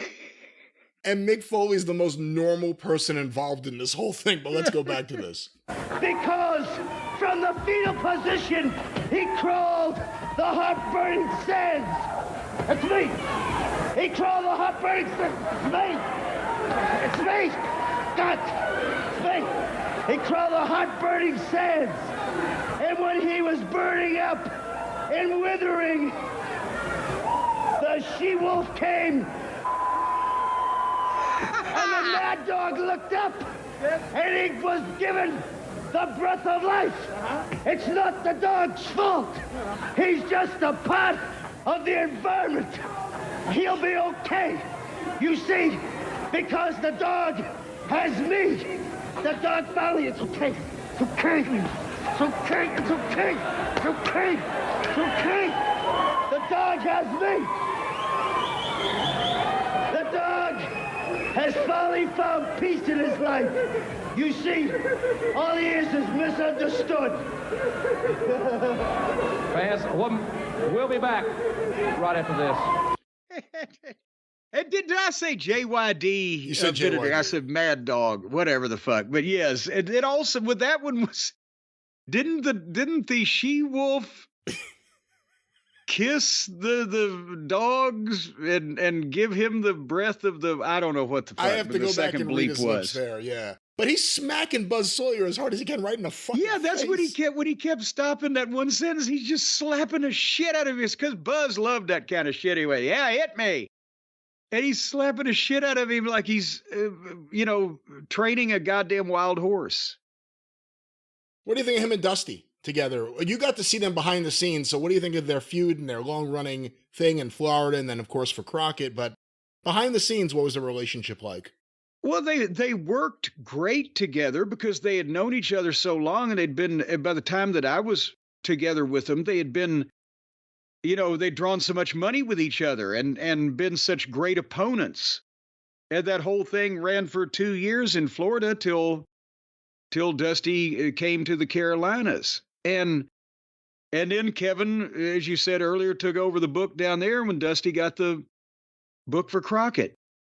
But that's it. Kevin, as a performer, he knew what he needed to do, and he was also with the guys in his group. He wanted to flesh that out. He wasn't going to overstep his bounds, but if Dusty came to him, Dusty knew that Kevin can either give good ideas or help flesh it out or understand what Dusty is looking for, because they've worked together for so long. So that's the thing, is that, Dusty loved having Kevin working there on the card because he didn't have to fucking micromanage him. He could just give him shit and let him run with it, and he could make something out of it. Kevin and JJ Dillon got along really great too. Well, yes, and same thing. They'd both been in the business for a, long period of time in a variety of roles, and were not assholes or power mad, social climbers, and understood how to do their thing. And it was easy to work with both of them. What's the secret to the stomp that Kevin used to do where he would stomp on the guy's belly? Well, I would say the same thing with Finn Balor. I've had people say, oh no, they say you don't feel it. I don't know how. With Kevin, there wasn't as much of a secret as much as, at least he wasn't getting that much height. He wasn't getting that much air. He made it work, though. You know what? And again, his earliest wrestling photos, they said probably to help him that he was 5'11". I think legitimately he was 5'7". And he made his size work with the style he worked in the ring. Yes, as a babyface, he was powerful because, like I said, in the younger years, he was a power lifter, stocky body type, and had a lot of weight and a lot of strength. People could see it, even though he was vertically challenged. But then as a heel, because he was constant motion, and he was aggressive, and he had that level of crazy by that point, and that's why he was close with the Sheik, because he understood what the Sheik did to be special and unique. And that, that kind of thing works when you're a heel and you're crazy. And but he could make it work with the sense of danger and urgency instead of just the walk fighting around. So even though he, again, wasn't that tall, he was always in Memphis, when he had been doing the bodybuilding, he wasn't that tall, but he was goddamn shredded. And it actually made him look taller. And then in the other eras, he wasn't that tall, but he was 250 fucking pounds or whatever. And you could tell that he had some oomph to him. And like you said, the style he worked, as a younger baby face, he could still sell, he could still bleed, make a comeback or whatever. But as a heel, he really fell into that pattern of just trying to be dangerous instead of going for arm drags. But then as you said earlier, though, you didn't see the goddamn fight in the arena 4 matches out of 7. Right. It was unique. He was one of the few guys that you knew you would get a wild match out of. And also, and when Smoky Mountain, the next year, I think it was the next year after the Stomper, he had the fucking arena fight with the Big Boss Man, Bubba. Came back and did it 1 year later. I've got pictures of them up in the balcony. I think that was whenever the fuck. I think that was 93 no, also. that was 93 because it was the same week. He just did it with Stomper in fucking one town and Bubba in the other town. But nevertheless, where was I going with that? The wild matches, and that you didn't see them all over the card back then. You didn't see them all over the card back then. And also, the fact that Kevin could make you believe that there was something going on with him mentally and that he was way too into this to just be playing a part. So there was some element of legitimacy to it. That helped him do things that it would be bullshit if other people did them because you could see through them. And he could go farther over we talked about Stone Cold Steve Austin stomping a mud hole in somebody. But he was over like God, so he could not even connect, and the people didn't care. They didn't see it. They overlooked it. Didn't compute. Kevin in Florida had that reputation to the point where and now some asshole on an outlaw show is going to do this. It's going to fall like a fart in church. But the thing that Kevin did with Blackjack Mulligan, and the people believed in Blackjack too. All the rednecks and the country people down in Florida, the redneck Riviera over there in Pensacola, whatever. They were at the Orlando Eddie Graham Sports Stadium, which was a big tin building. It seated like 5,000 people out in the middle of a fucking field. And they made a fortune there for years. And Kevin and Blackjack, they had double DQ. They spill out of the fucking ring. They fight out the back door, out into the parking lot, and off into the darkness. They didn't even have fucking lights out there. They're gone. The people are running. Where the fuck they go?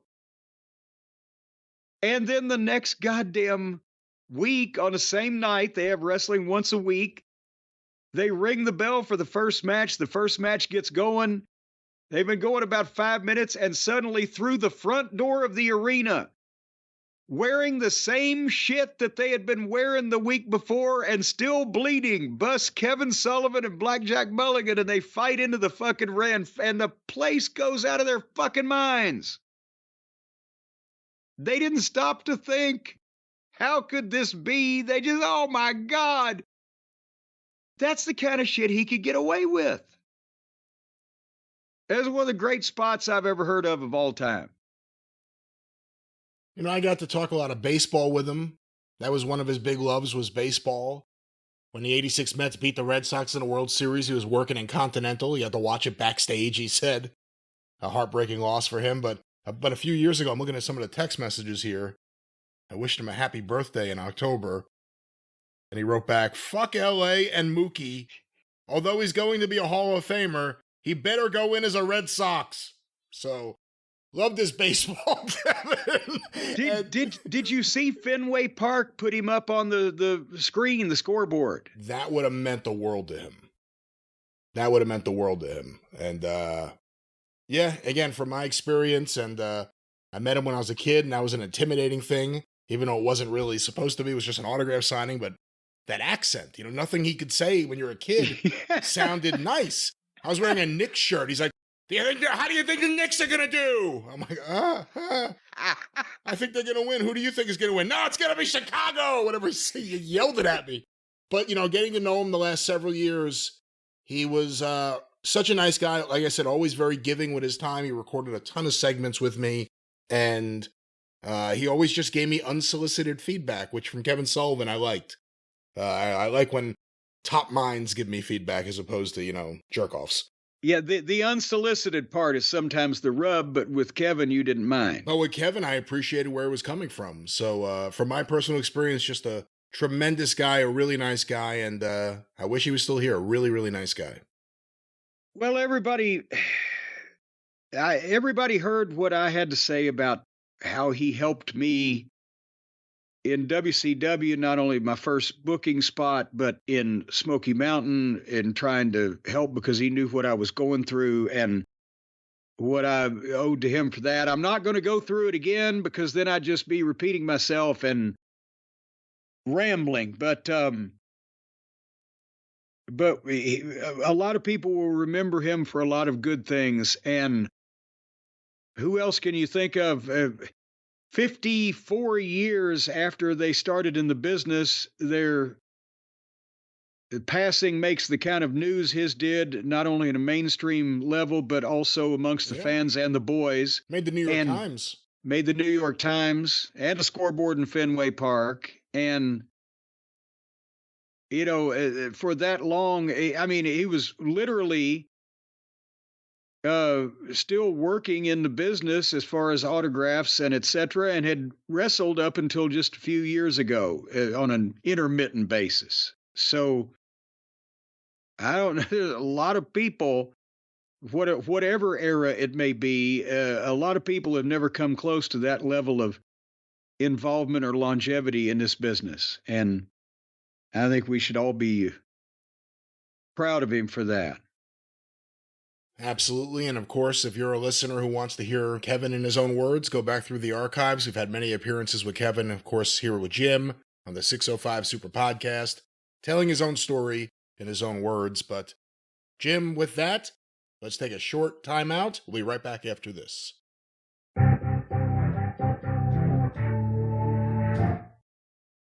All right, we are back, folks, and this is your show. I don't know why. Yes, I don't know why you welcome the folks back when it's my program, and I was going to say that welcome back.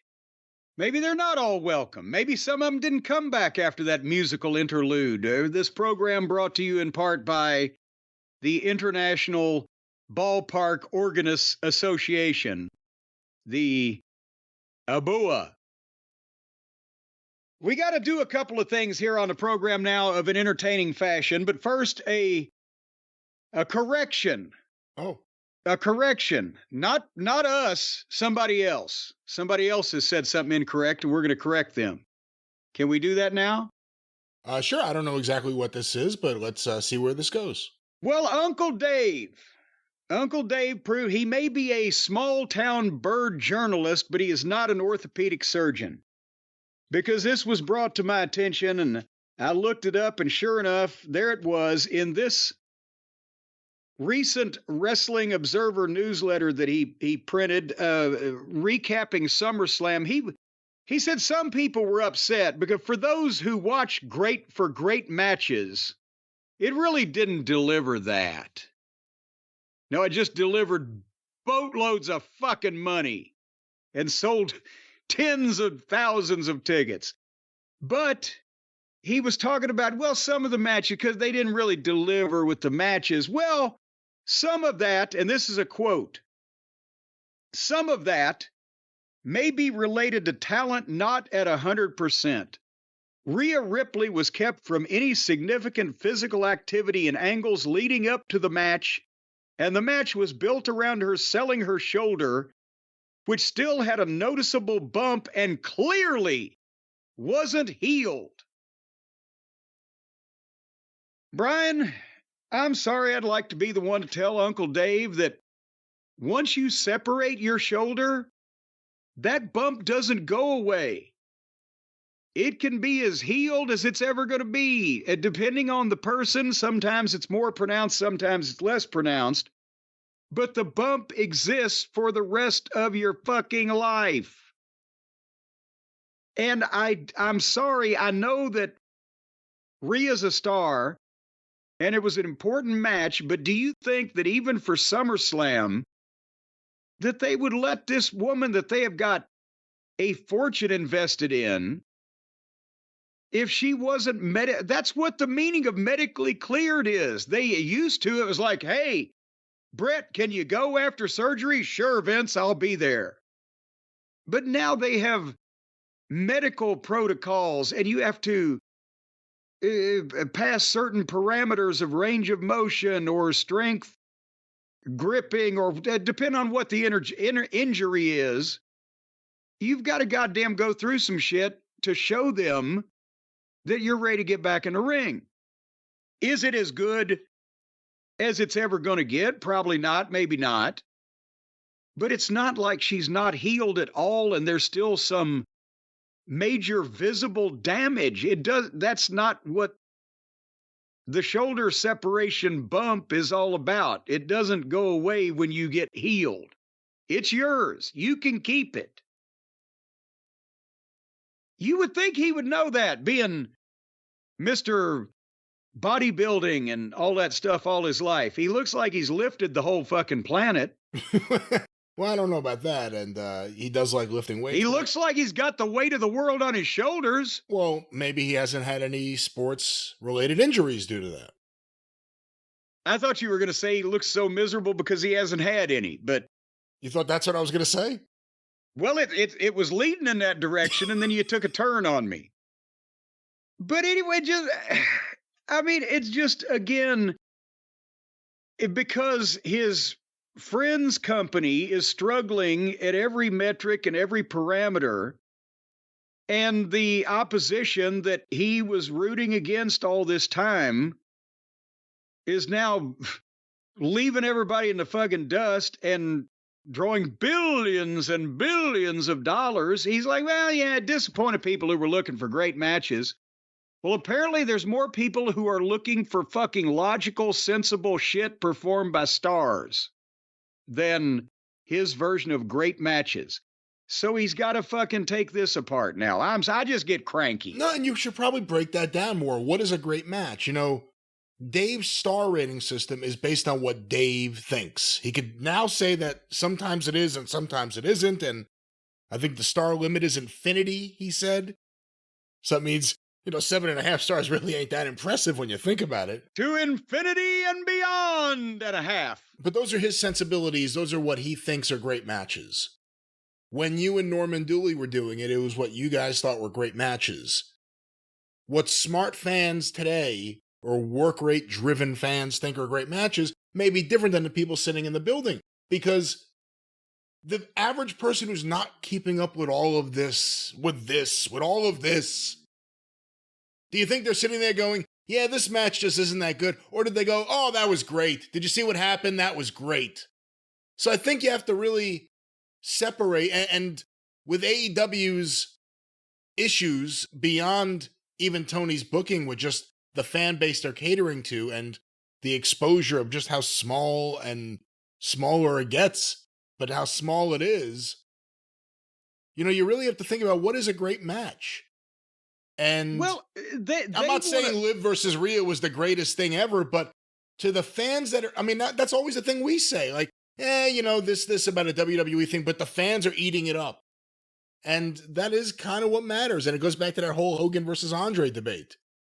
Was there a long bear hug? Yeah. Could Andre do nothing? Oh, almost nothing. Almost nothing. But the fans there were going nuts. They loved it. So what's a great match? It's all in the eye of the observer, I guess.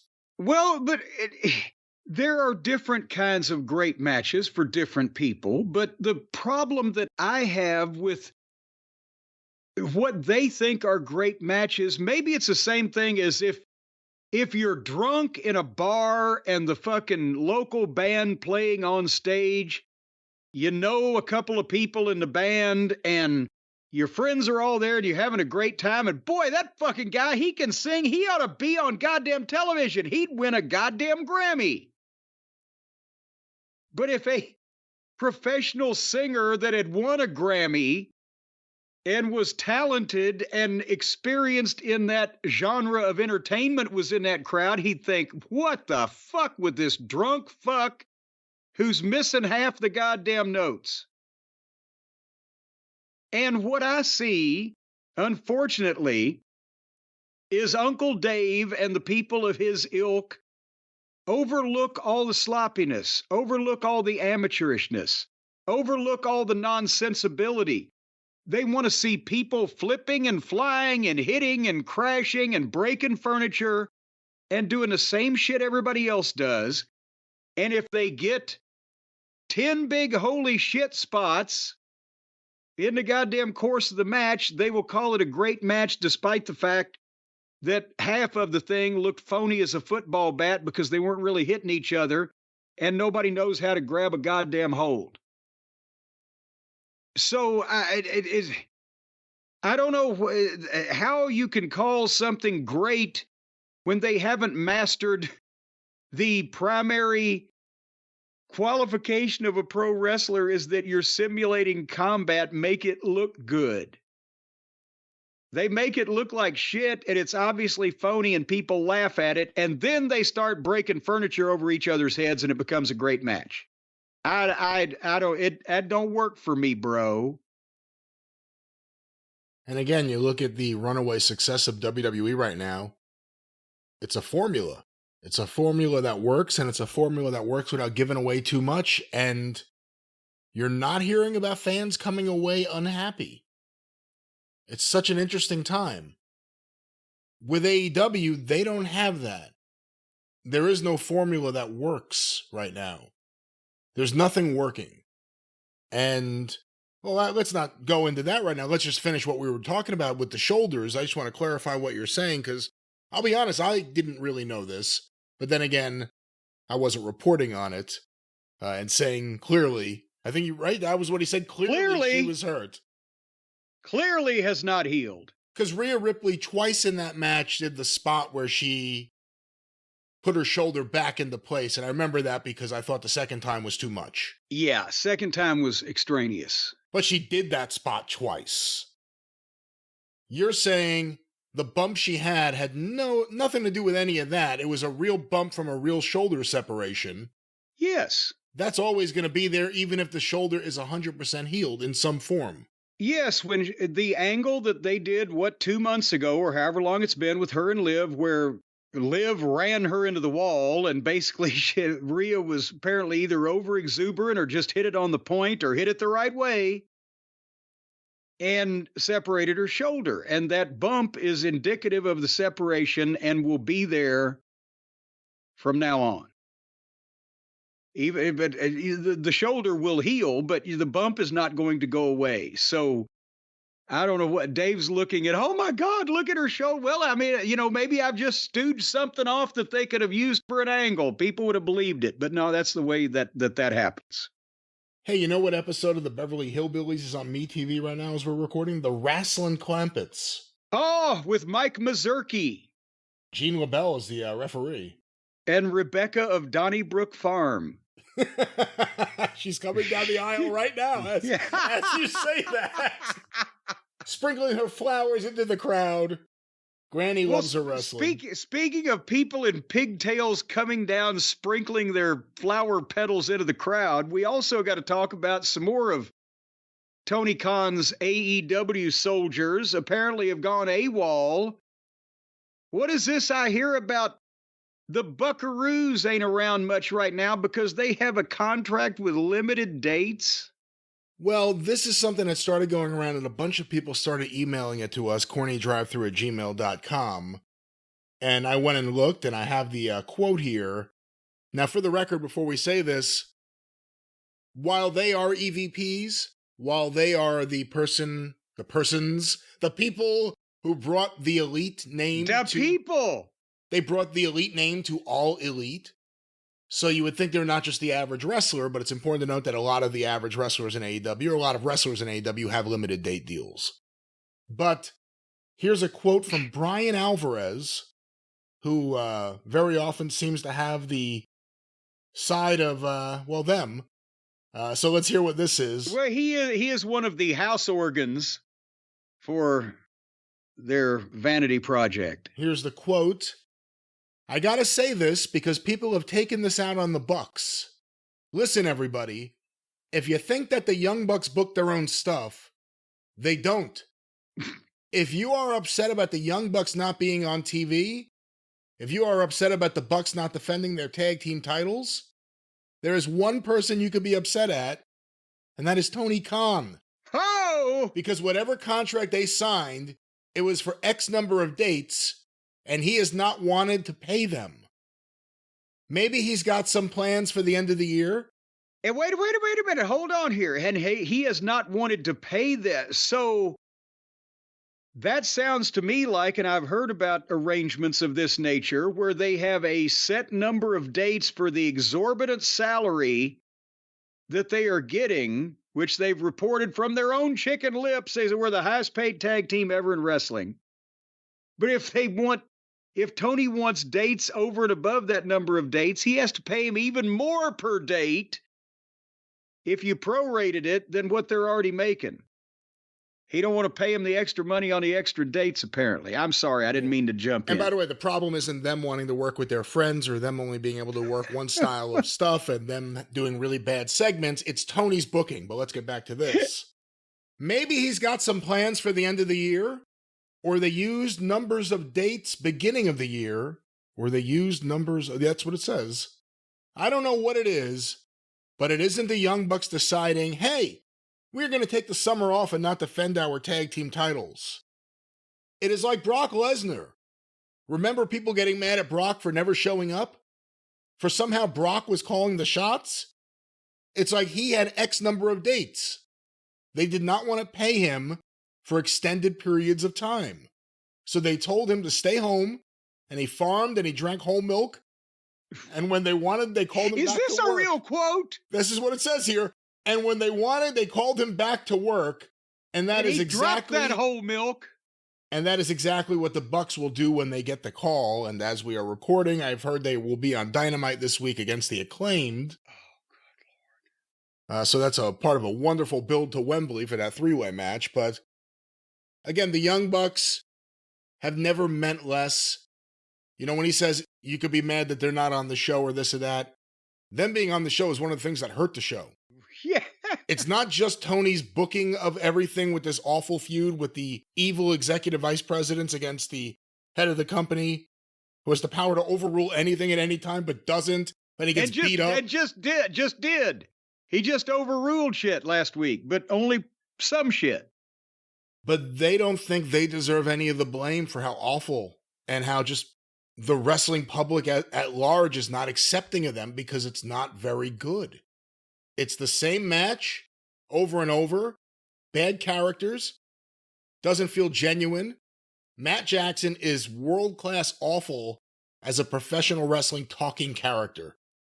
It's the kind of heat that makes you turn off the TV.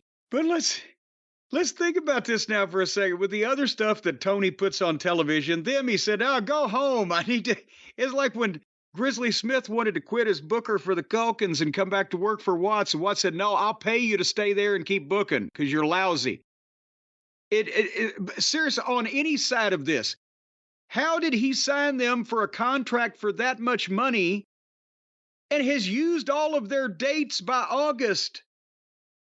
Or enough of them that he's got to be stingy with them. Do you want me to answer that question? The real answer I would give you if you asked me that? Yes. Their agent is Barry Bloom. He got them a fucking world-class deal. And Tony was afraid they would go to WWE, so he gave them whatever they wanted. That would be my guess. Oh.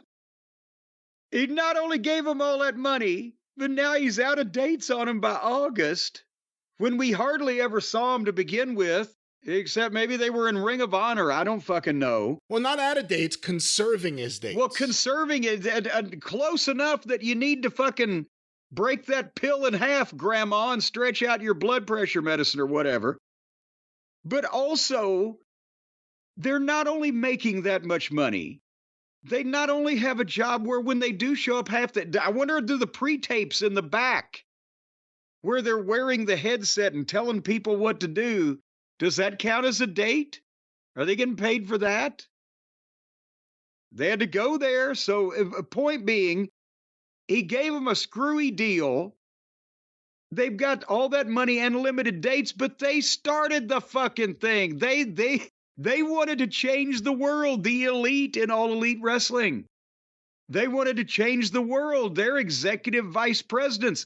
Guess what? If you're a fucking executive vice president or any kind of goddamn wrestling booker or promoter in a real company, you don't get days off at all.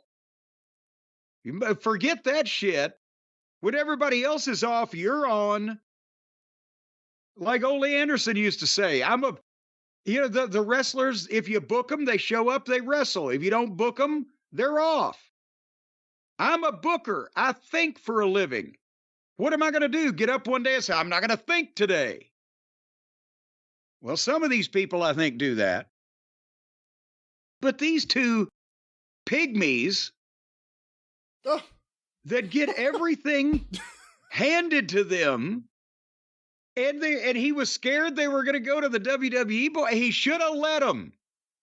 Because then he would have removed a drag on his ratings in all those crummy TV segments, and they would have been exposed for what they are. A couple of cosplaying kids that don't have any idea how far over their heads they were getting until they got there. And now they're getting paid, and they don't have to work. But that just means that no people are calling for them to work less. Nobody is aware of the Bucks. We want them back. Only the guy paying them millions of dollars. It's not about where are they. It's why are they the tag team champions if they're not going to be there? Not, hey, let's get them back. That's what the conversation is. But the tag titles, like every other title there, means nothing. No wonder Cody couldn't wait to get out a bunch of unmotivated, lazy, entitled fucking children. They started the thing and they don't want to be there every week at the national TV show for the company that they started and their EVPs in.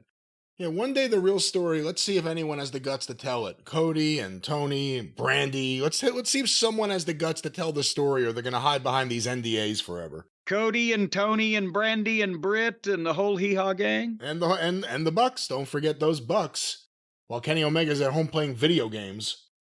But the idea that the Young Bucks have the most lucrative contract ever for a tag team, worked the least amount of dates ever for a meaningful tag team. I mean, every tag team that made a lot of money worked a lot of dates, right? Can we say that?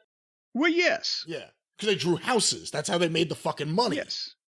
They drew Let me go back to that. No one draws. They have a Dynamite coming up. I think there's 2,400 tickets sold. You know, they're expecting maybe another 1,000 if everything goes well. So, and that's what the Bucks on the show, apparently. Being added back to it after weeks off TV where no one was asking for them. You almost feel sometimes like AEW, and it's hard with the Bucks because they are the elite, and they're more of a tie to the company at this point than Cody, obviously, and Omega's MIA. You know, Vince McMahon flushed his company of the talent he didn't need, and slowly but surely the people in NXT who got beat by AEW all ended up in AEW. Everyone that was in the, other than like Karrion Kross and Timothy Thatcher, everyone who was in the top picture ended up in AEW, who was getting beat by AEW. AEW should look at some of their people who underperform and do the same thing Vince did. You know, say, okay, c'est la vie, you know, we wish you the best, but you kind of hope WWE gobbles them up and they eat up their roster and their locker room and give fans at home a sense of sameness that is not good. But the Bucks are a big part of the problem in AEW, and you know, you're starting to see slowly but surely a lot of AEW fans, a lot of longtime AEW fans, they're now all of a sudden realizing the shape of things. And a lot of people who complained about things that we were saying, sometimes with humor, sometimes flat out saying it, that were all true.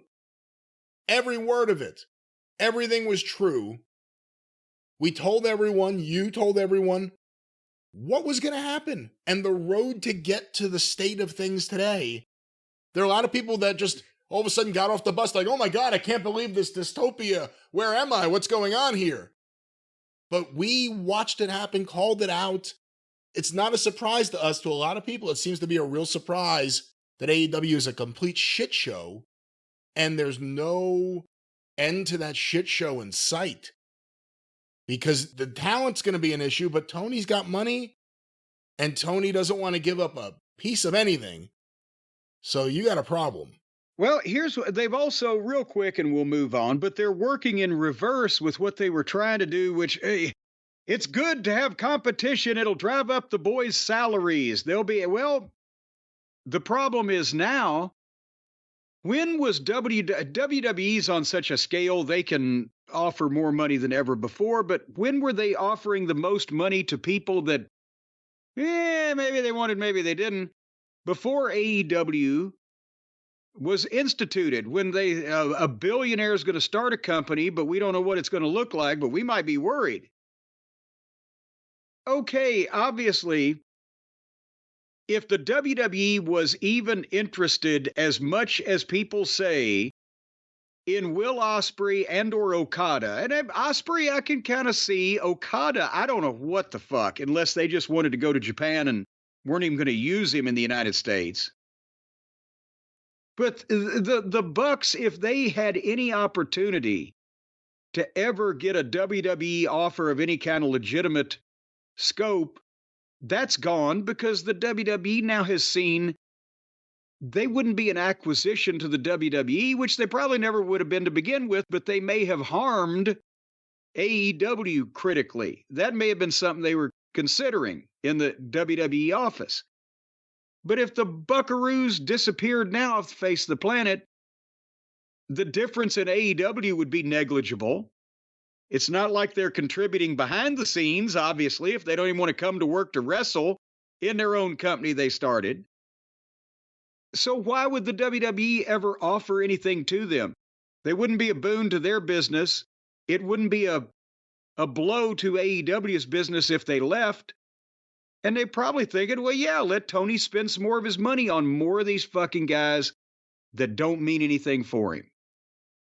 And so they're gonna do the opposite of driving the salaries up, is they're gonna start driving the salaries down. Tony overpays for everybody anyway. Why the fuck are we trying to bid on these motherfuckers? Let him spend himself. Instead of rope-a-dope, spend a friend. Let him spend money on all these friends he's buying. I think they're all insane. Well, the other interesting thing about this story is it's not the Young Bucks' fault that they're not there. That's Tony. So now you're overtly starting to see or hear from Young Bucks sympathizers. You're starting to hear the blame going to Tony outwardly for the first time. This is something that's been a reality for a long time that people denied. We always said more people got to come out and admit it. You're now starting to see it. Well, yeah, because you know who Alvarez talks to get his slant on things, and that means that Tony's the bad guy, according to the Buckaroos. He's the one that's making us do all this stupid shit, and he's the one that signed us to a stupid deal, and he's the one that don't want to pay us to come back and have more stupid matches. It's all his fault. So everything's fine over there in AEW land. They're like a box of fluffy ducks over in AEW. I don't know where that expression comes. I used to hear Piper say it. I was like, where did he get that from? Well, I'll tell you where I got it from. I got it from Bruce Pritchard. You know who Bruce Pritchard got it from? Roddy Piper. Roddy Piper. Exactly. He gets a fear of pickles from The Undertaker and phrases of speech from Roddy Piper. The Undertaker's afraid of pickles? Well, cucumbers. He's afraid of cucumbers? And the associate. Well, you know this. I do not know about the Undertaker's weird fears. No, I do not. I went out to dinner or lunch or some meal of the day with Bruce Pritchard when I first moved up to Connecticut. I'd known him since '84, but this particular thing hadn't happened until we're ordering the food, and he gets the burger or whatever. He says, no pickles. Don't want a pickle on the burger. Don't want a pickle on the plate. Don't want a pickle touching my food. And I said, what the fuck's with you and pickles? I don't want to be around pickles. Well, then later on, it mystified me until after more information came to light. The Undertaker has an aversion to cucumbers / pickles because when he was a kid, apparently his mother, grandmother, somebody made a big old batch of cucumbers and he ate them till he got sick. My cousin Larry did the same thing on tartar sauce. Couldn't ever eat tartar sauce again. But because Bruce, like osmosis or whatever, absorbs characteristics of those he is around, Bruce then developed an unnatural and lengthy and strong aversion to pickles / cucumbers. And it just becomes a thing. Man, that was like such a missed opportunity for someone to end the streak, like covered in pickles. Well, that would have done it. It's Pickle Man, The Undertaker versus Pickle Man. The Undertaker's never cowered in fear like he is today. If Pickle Man and his sidekick, the Cucumber Kid, had come into the ring at WrestleMania, Undertaker would have dove over the top rope and run screaming into the stands. So you hear that, folks. Anyone wanting to kiss some ass and get some work from WWE, send Bruce Pritchard a basket of pickles. A big basket of Aunt Bee's pickles, the kerosene kind. What the hell is that? I don't even know what that means. Aunt Bee's, but you never saw the Aunt Bee pickle episode of Andy Griffith? No. Aunt Bee made pickles to enter. Well, she just made pickles for the family. She did it about once a year. And then Andy and Barney and Opie would have to eat the pickles. They tasted like kerosene. And so to make her feel good one year, behind her back, they gave them away to travelers that were on their way out of town. Here's your free pickles. Thanks for stopping into Mayberry.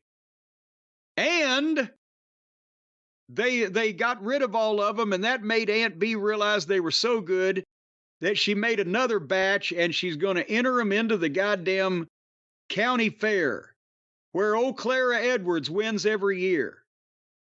But then, when she did that, Barney and Andy found out that Clara Edwards, it means everything to her to win that county fair blue ribbon on those pickles every year, because it reminds her of her husband who died that loved those pickles.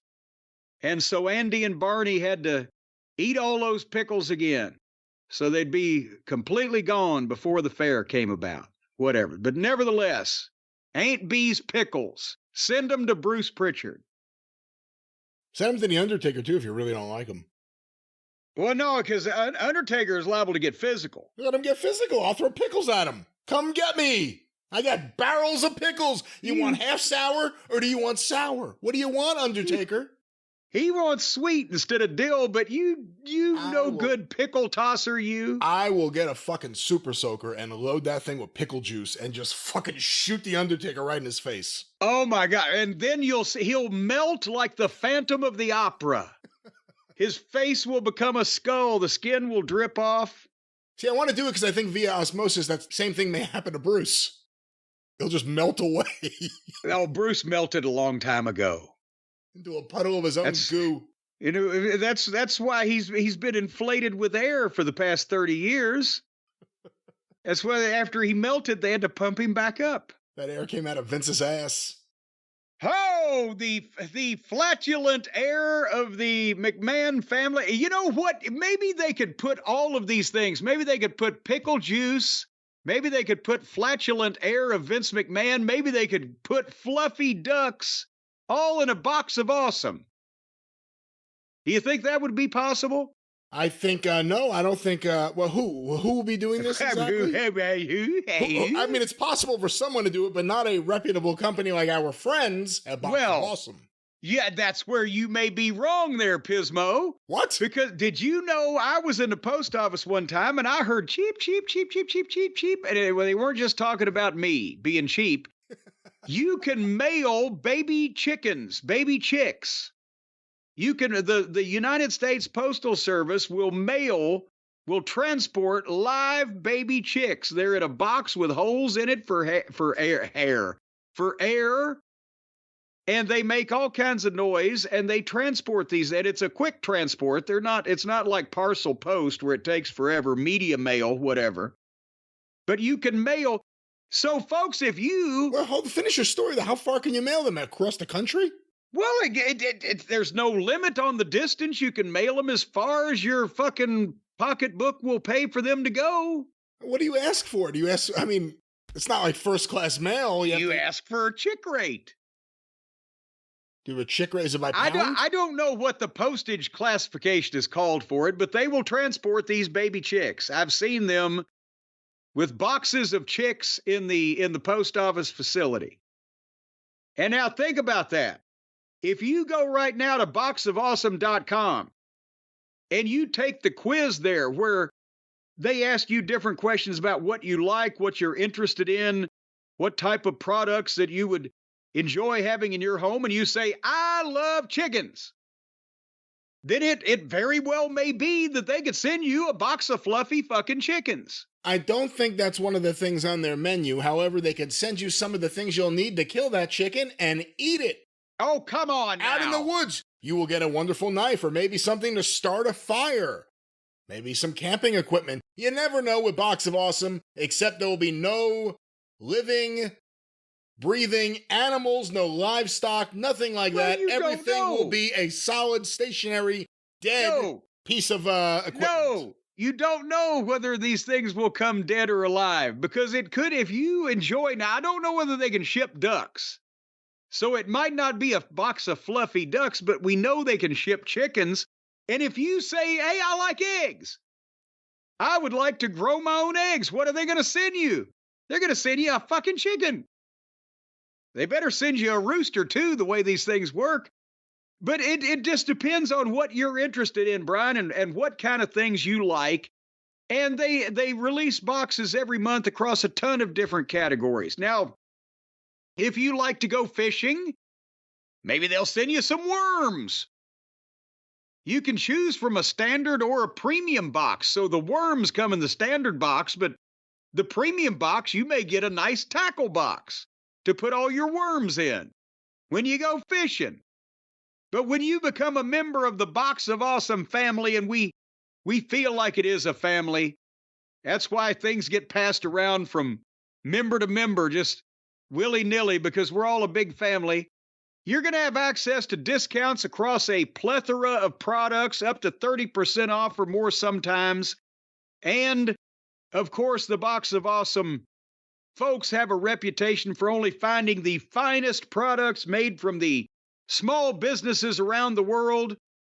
They're now concentrating on the island of Kryptonia out in the South Pacific. All the items this month come from small mom and pop businesses on that remote South Pacific island. There is no island that you speak of. This will be coming from mom and pop all across America. Lots of moms and pops and maybe sons and daughters.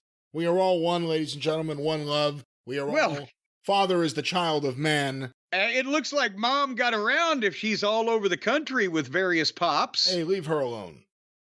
Well, she's certainly got experience at this type of thing, but nevertheless, if you want experience with what Box of Awesome will send you every month, that it will show up on your front porch, on your doorstep, maybe on your back porch. It depends on whether the mailman is used to you being at work and comes in the back door on a regular basis or not. But wherever it arrives, you're going to open it up and it's going to be awesome.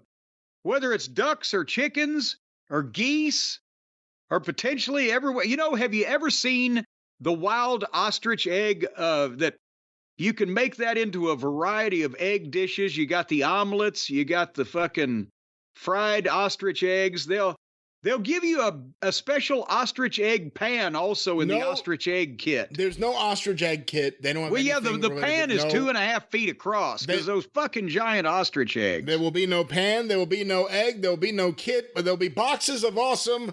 Where can you get them, Jim? Well, and also order them over easy. Do not do sunny side up, because ostriches also secrete some of their bodily waste inside the yolk, and they have ostrich burgers at Fuddruckers.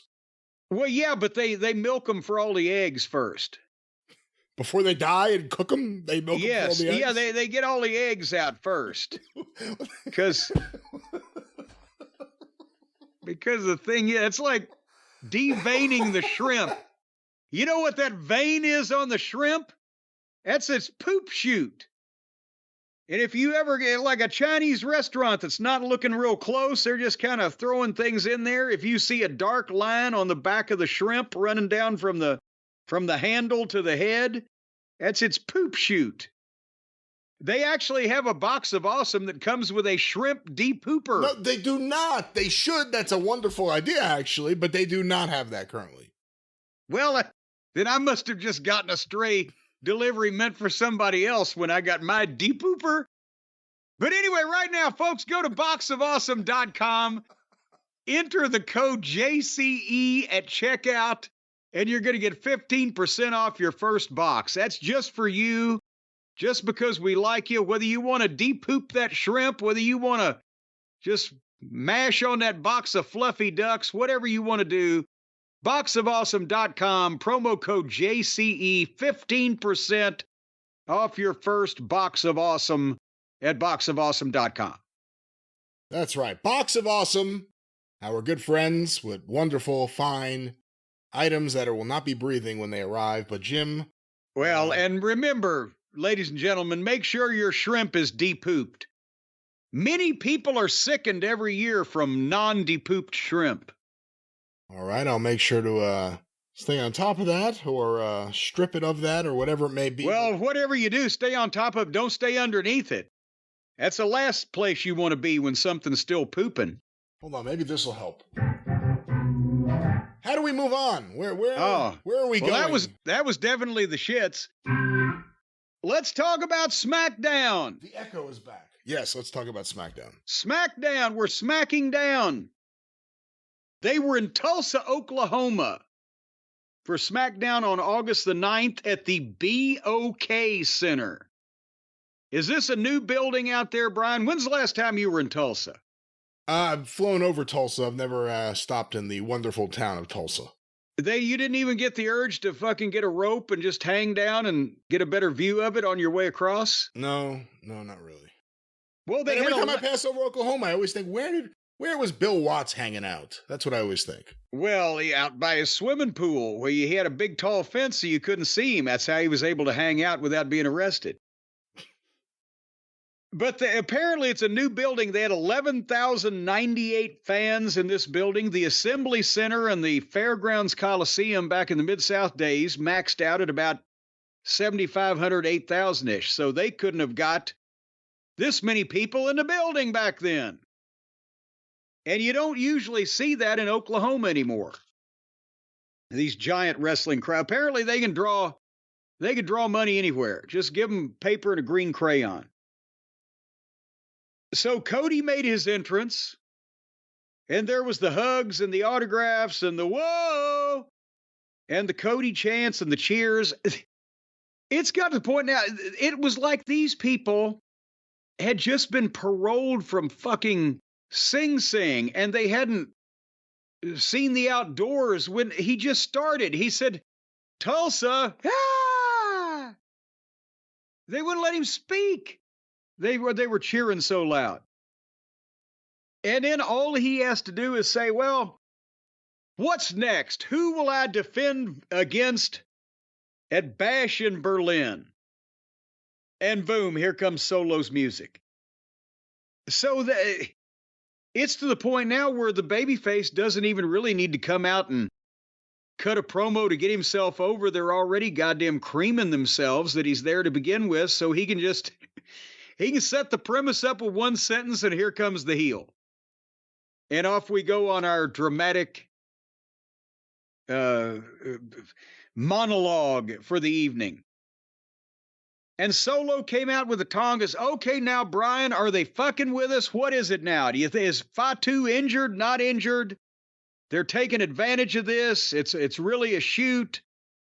Which of these answers are we going with this week? I don't know. I mean, I thought he was hurt. I saw him in the walking boot. You thought, and you're right, it made sense for the match for him to get hurt when he did. So that makes you think that's a sell. And it also made sense for him to wear some type of support afterward instead of just walking around 7-Eleven in front of the fans like a goddamn Olympic sprinter. It also made sense in that it makes it so that he's not there when Roman returns and gets his hands on the people who were there. So he doesn't get his hands on Jacob Fatu. But we've also heard reports that much of the WWE locker room is now convinced that he's hurt. So even the boys don't know for sure. But it's going to suck if he is, but it was too convenient. And here's another thing that made me think he's not, because he sold it too overtly.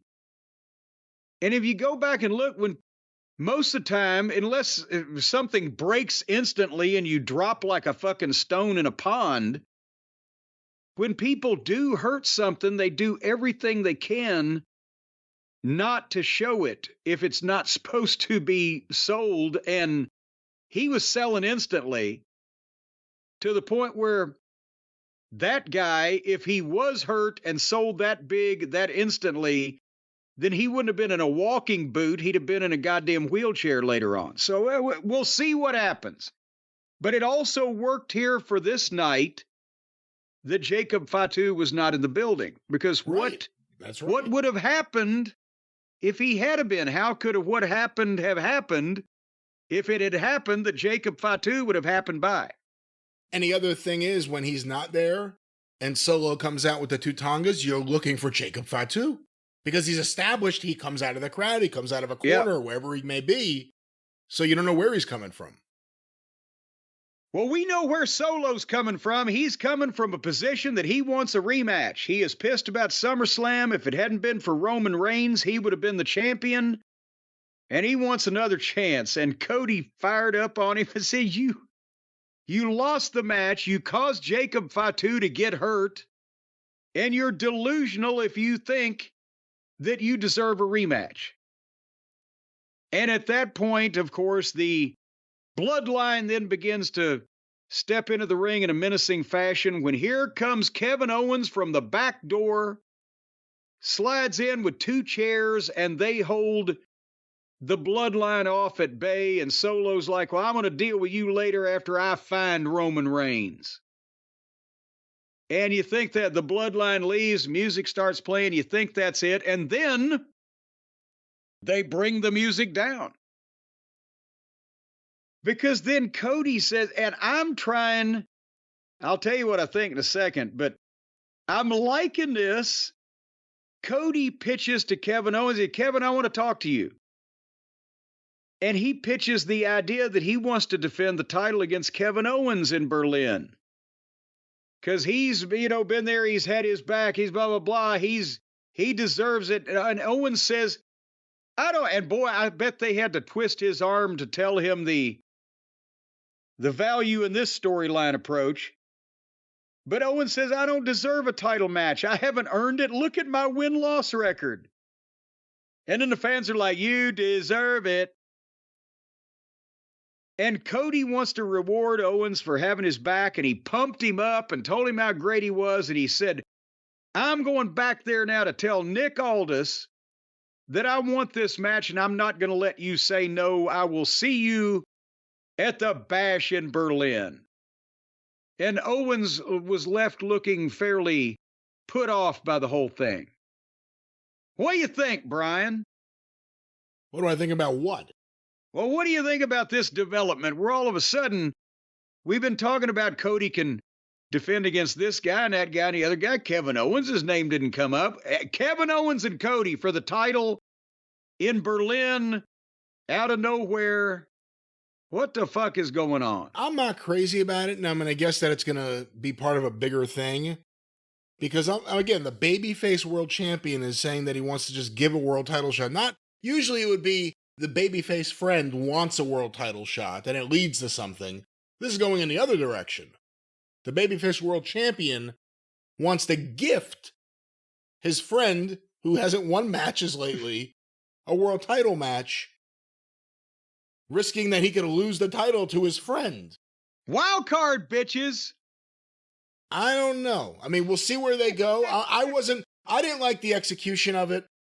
Again, when Kevin Owens all of a sudden is the bashful, I don't deserve it. Get out of here. I didn't like the setup for it very well. And, Cody was very much into his Shakespearean dusty persona here, in the cadence and the way he lays things. I couldn't deal with it. Yes, in the pronunciation. Yeah, I wasn't, again, we'll see where they go, but I didn't like the buildup of it. Just the idea that Owens doesn't even want the match. Cody's giving him the match because he thinks he deserves it, which means that Cody thinks he could risk losing the title to his friend. I mean, I don't like it. Either that or maybe Cody says, fuck, he can't whip cream with an outboard motor. I gotta have a night off wrestling him. You're what my brother wouldn't call a jobber. But that wasn't quite it, because they go and have another one of those pesky matches with some people. And then they're in the back, and Cody is with Aldis, but Owens is there. I don't deserve a match. I haven't earned it.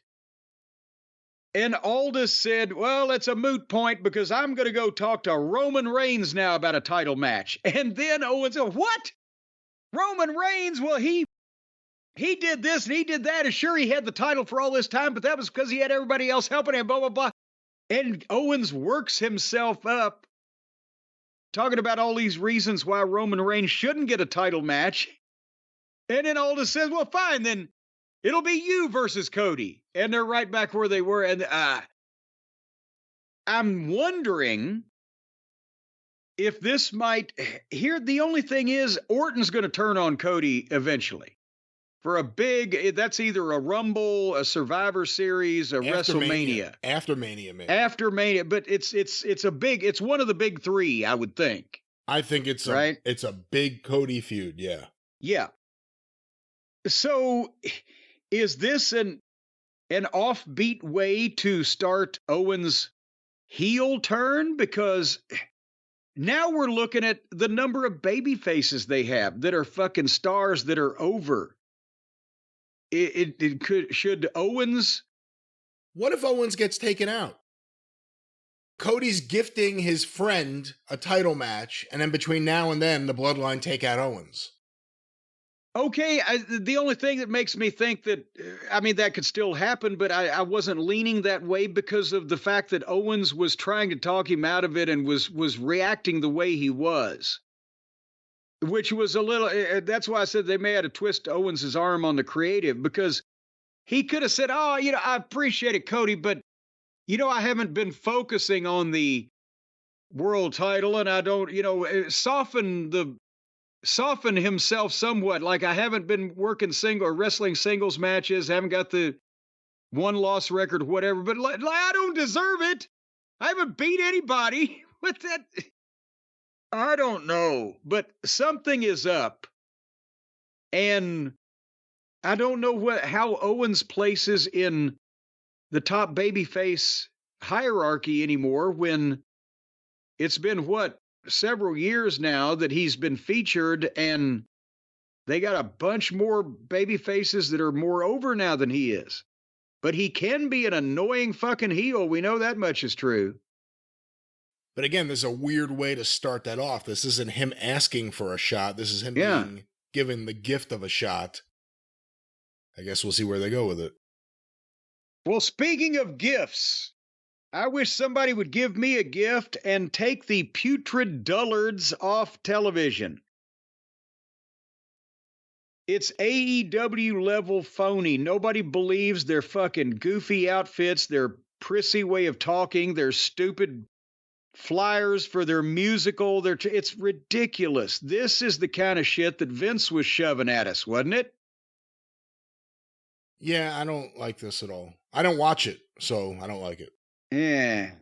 Well, and also, Jade Cargill beat Alba Fire, but then Blair Davenport, followed by Mrs. Garrett, I believe, hit the ring, and they got some sloppy heat, and Isla Dawn was involved, and Bianca was in there, and then Naomi hit the ring, and the baby faces beat the heels up. It was a stirring moment when they stood tall in the ring. Yeah, I got part two. I got Granny wrestling right now with this is the main event for the. Well, the finish is the big giant swing, right? That's right. Well, I haven't gotten there yet, but I believe. Yeah, the finish. He puts the big giant swing on Mike Mazurki and throws him all the way over the top rope. But back to SmackDown. Not anything as stirring in the wrestling space as the Clampets versus, oh God, what was the heel girl's name? I don't know. I haven't. The heel girl wrestler's name was, oh good Lord. The Boston Strong Girl. The Boston Strong Girl. There you have it, and her family. All right, at the 9 o'clock hour on SmackDown, now we're leaving the Beverly Hillbillies behind.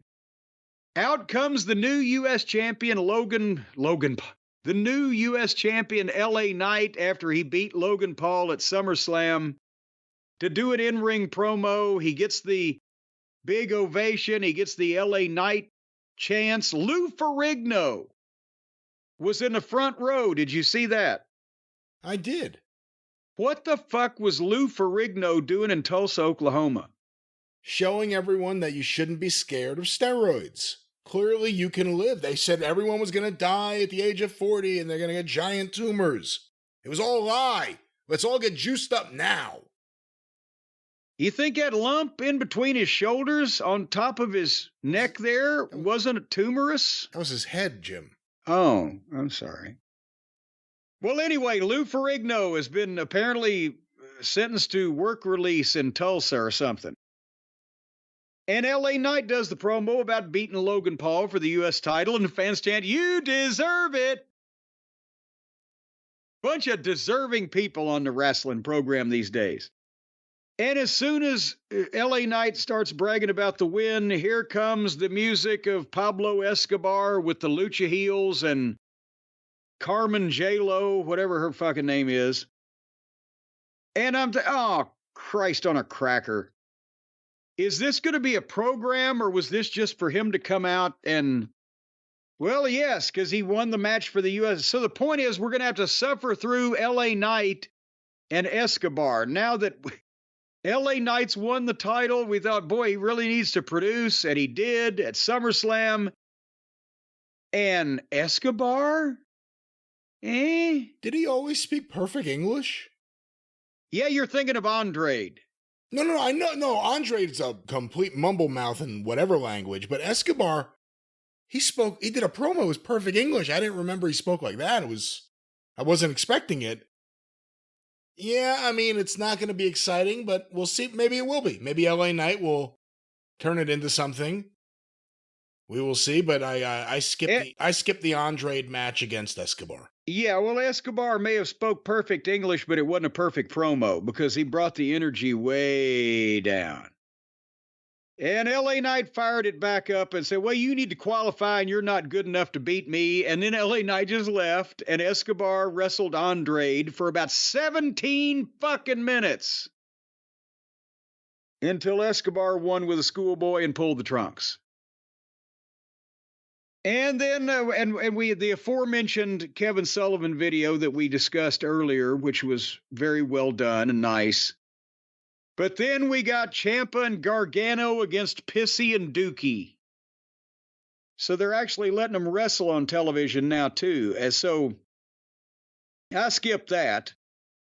And then we get to the main event, which, as always, is not a wrestling match, but an interview.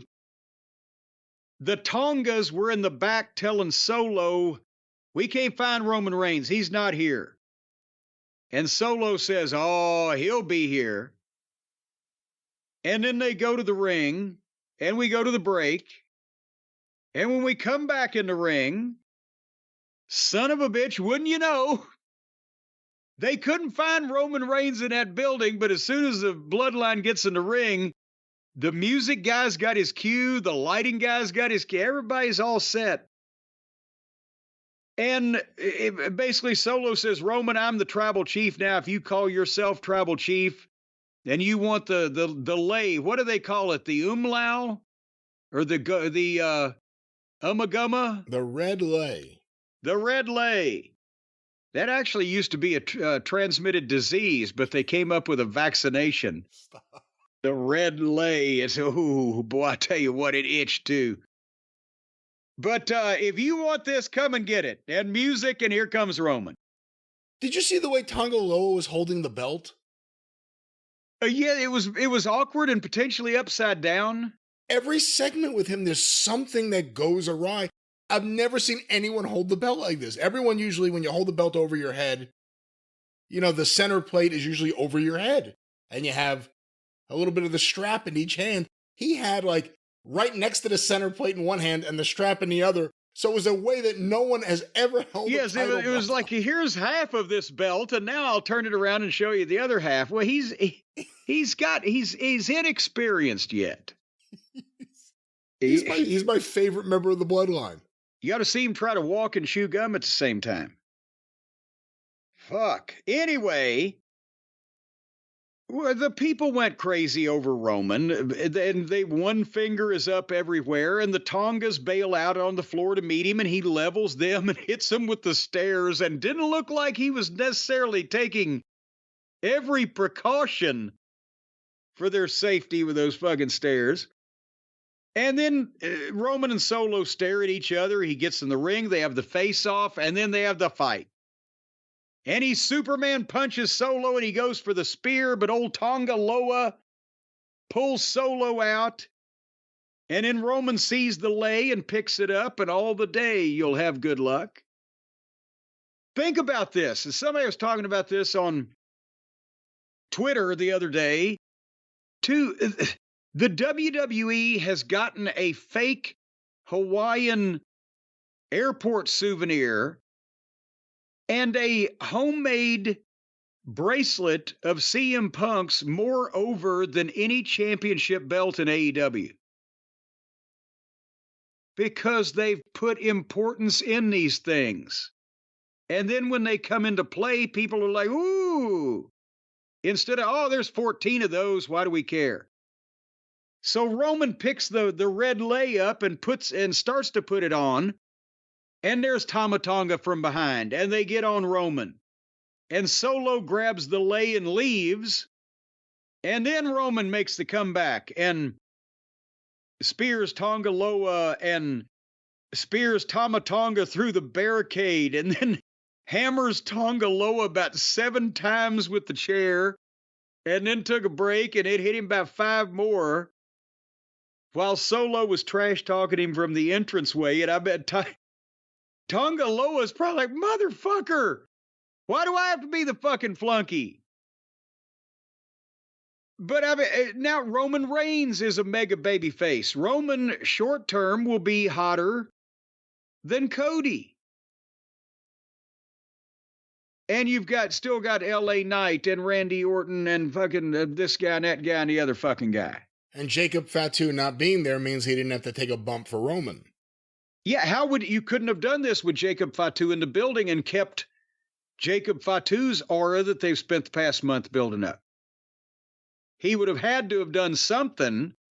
And then the first time that Roman Reigns physically interacts with Jacob Fatu really needs to be Jacob Fatu coming out on the head of it, on the top of it, because they know that Roman's over. But if the first time that Roman and Fatu were to lock up, that Roman beat him up too, then he's just another one of the flunkies, and the bloom is off the rose. But it would not hurt Roman in the least for Jacob Fatu, who has already no-sold Randy Orton shit and done other stuff, to get one over on him, especially in a numbers situation in a heelish way. But Roman couldn't be taking a lot of bumps on his goddamn, big comeback to network television. Yeah. And it was their biggest ratings, I think, in a while, too. I'll pull them up if I have not seen those. If you would pull those up from wherever you got them, down low, you going to pull them up? Oh, I saw it somewhere, and I don't see it here now. But from what I understand, SmackDown had their best ratings in a while. Oh, so you're just repeating rumors now, just hearsay. That's right. Stephen P. New would object to something like that in a court of law if you tried to get away with it. He's on my side. Well, that's why you're not trying to get away with it there. Or here.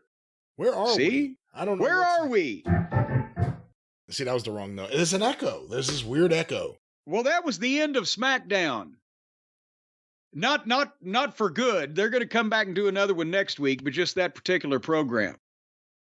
Do you have any closing thoughts on SmackDown? Or potentially, if you don't, are there any persons or persons unknown on the Arcadian Vanguard Network this week that are going to be talking about Smacking Down? Oh, well, in that case, fuck SmackDown. The Arcadian Vanguard Podcast Network. Get information about all the shows on Twitter at Superpodcast or on Arcadian Vanguard, or on Facebook at facebook.com/Arcadian Vanguard.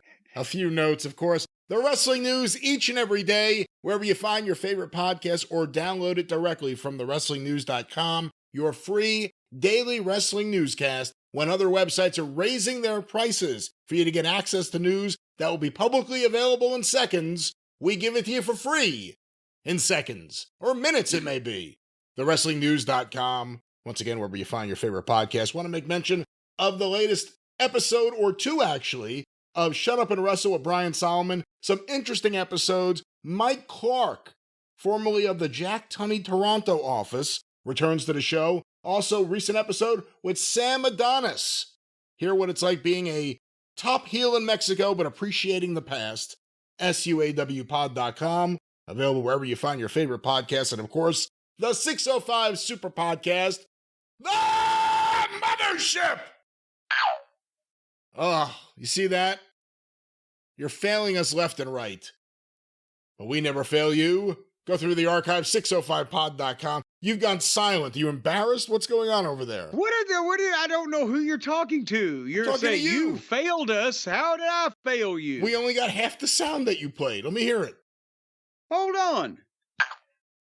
Yeah, what is that? That's it. That wasn't it. Hold on. I have the same. That's it. Let me hear yours. It's the same goddamn thing. I'm not hearing it at all. Hit it again into the microphone. Yours seems a bit abrupt, but Oh, for God's sake. How about this? I don't even hear that. Can you hear that? How are you not hearing that? I'm not hearing that. It's right up here in the goddamn microphone. Here, how can you hear that now? I hear you.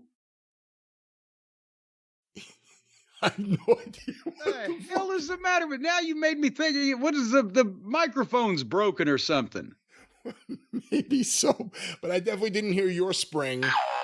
But I could hear my full spring right here. Here is my spring. Yeah, it There stopped. it is. It cut off. Yours does too. 605pod.com. The mothership. Yeah, mother is right.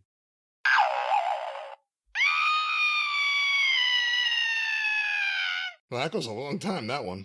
Thank you, Doctor. Yeah, she did go on quite a long time. Should have seen the marks she left. Anyway, all righty. Well, no sound effects were needed in the program we're going to talk about now, a little classic wrestling content.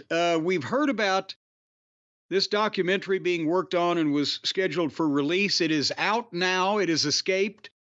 And I was afraid, because this was done by the PBS station out in North Carolina, I was afraid I was going to have to learn how to use some kind of app or whatever. And then one of the listeners was kind enough to send me a link, but come to find out, any mark can just go to pbs.org and look up When Giants Walked Here, and you can watch the whole documentary on their website. So I thought I was being given preferential treatment by this fellow, and he just sent me a link to something anybody. Even you could see it, Brian. I did see it. I saw most of it. Even you. Even me.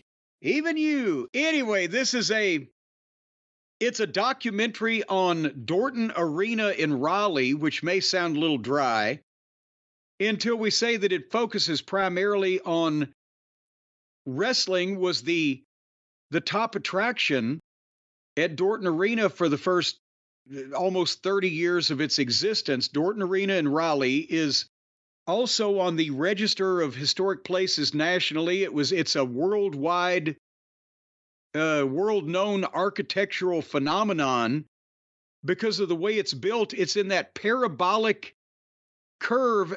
Brian, you know what other famous product is built just like the Dorton Arena, where the shape helps support itself from falling in a parabolic manner?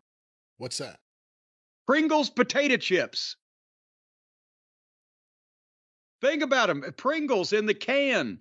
When you pull them out, that's the same thing that they did to the Pringles to keep them from breaking, because it makes the structure more sturdy when they got the fucking sides up like that. I saw that on How the Food Built America. How the Food Built America. Yes. On the food that built America.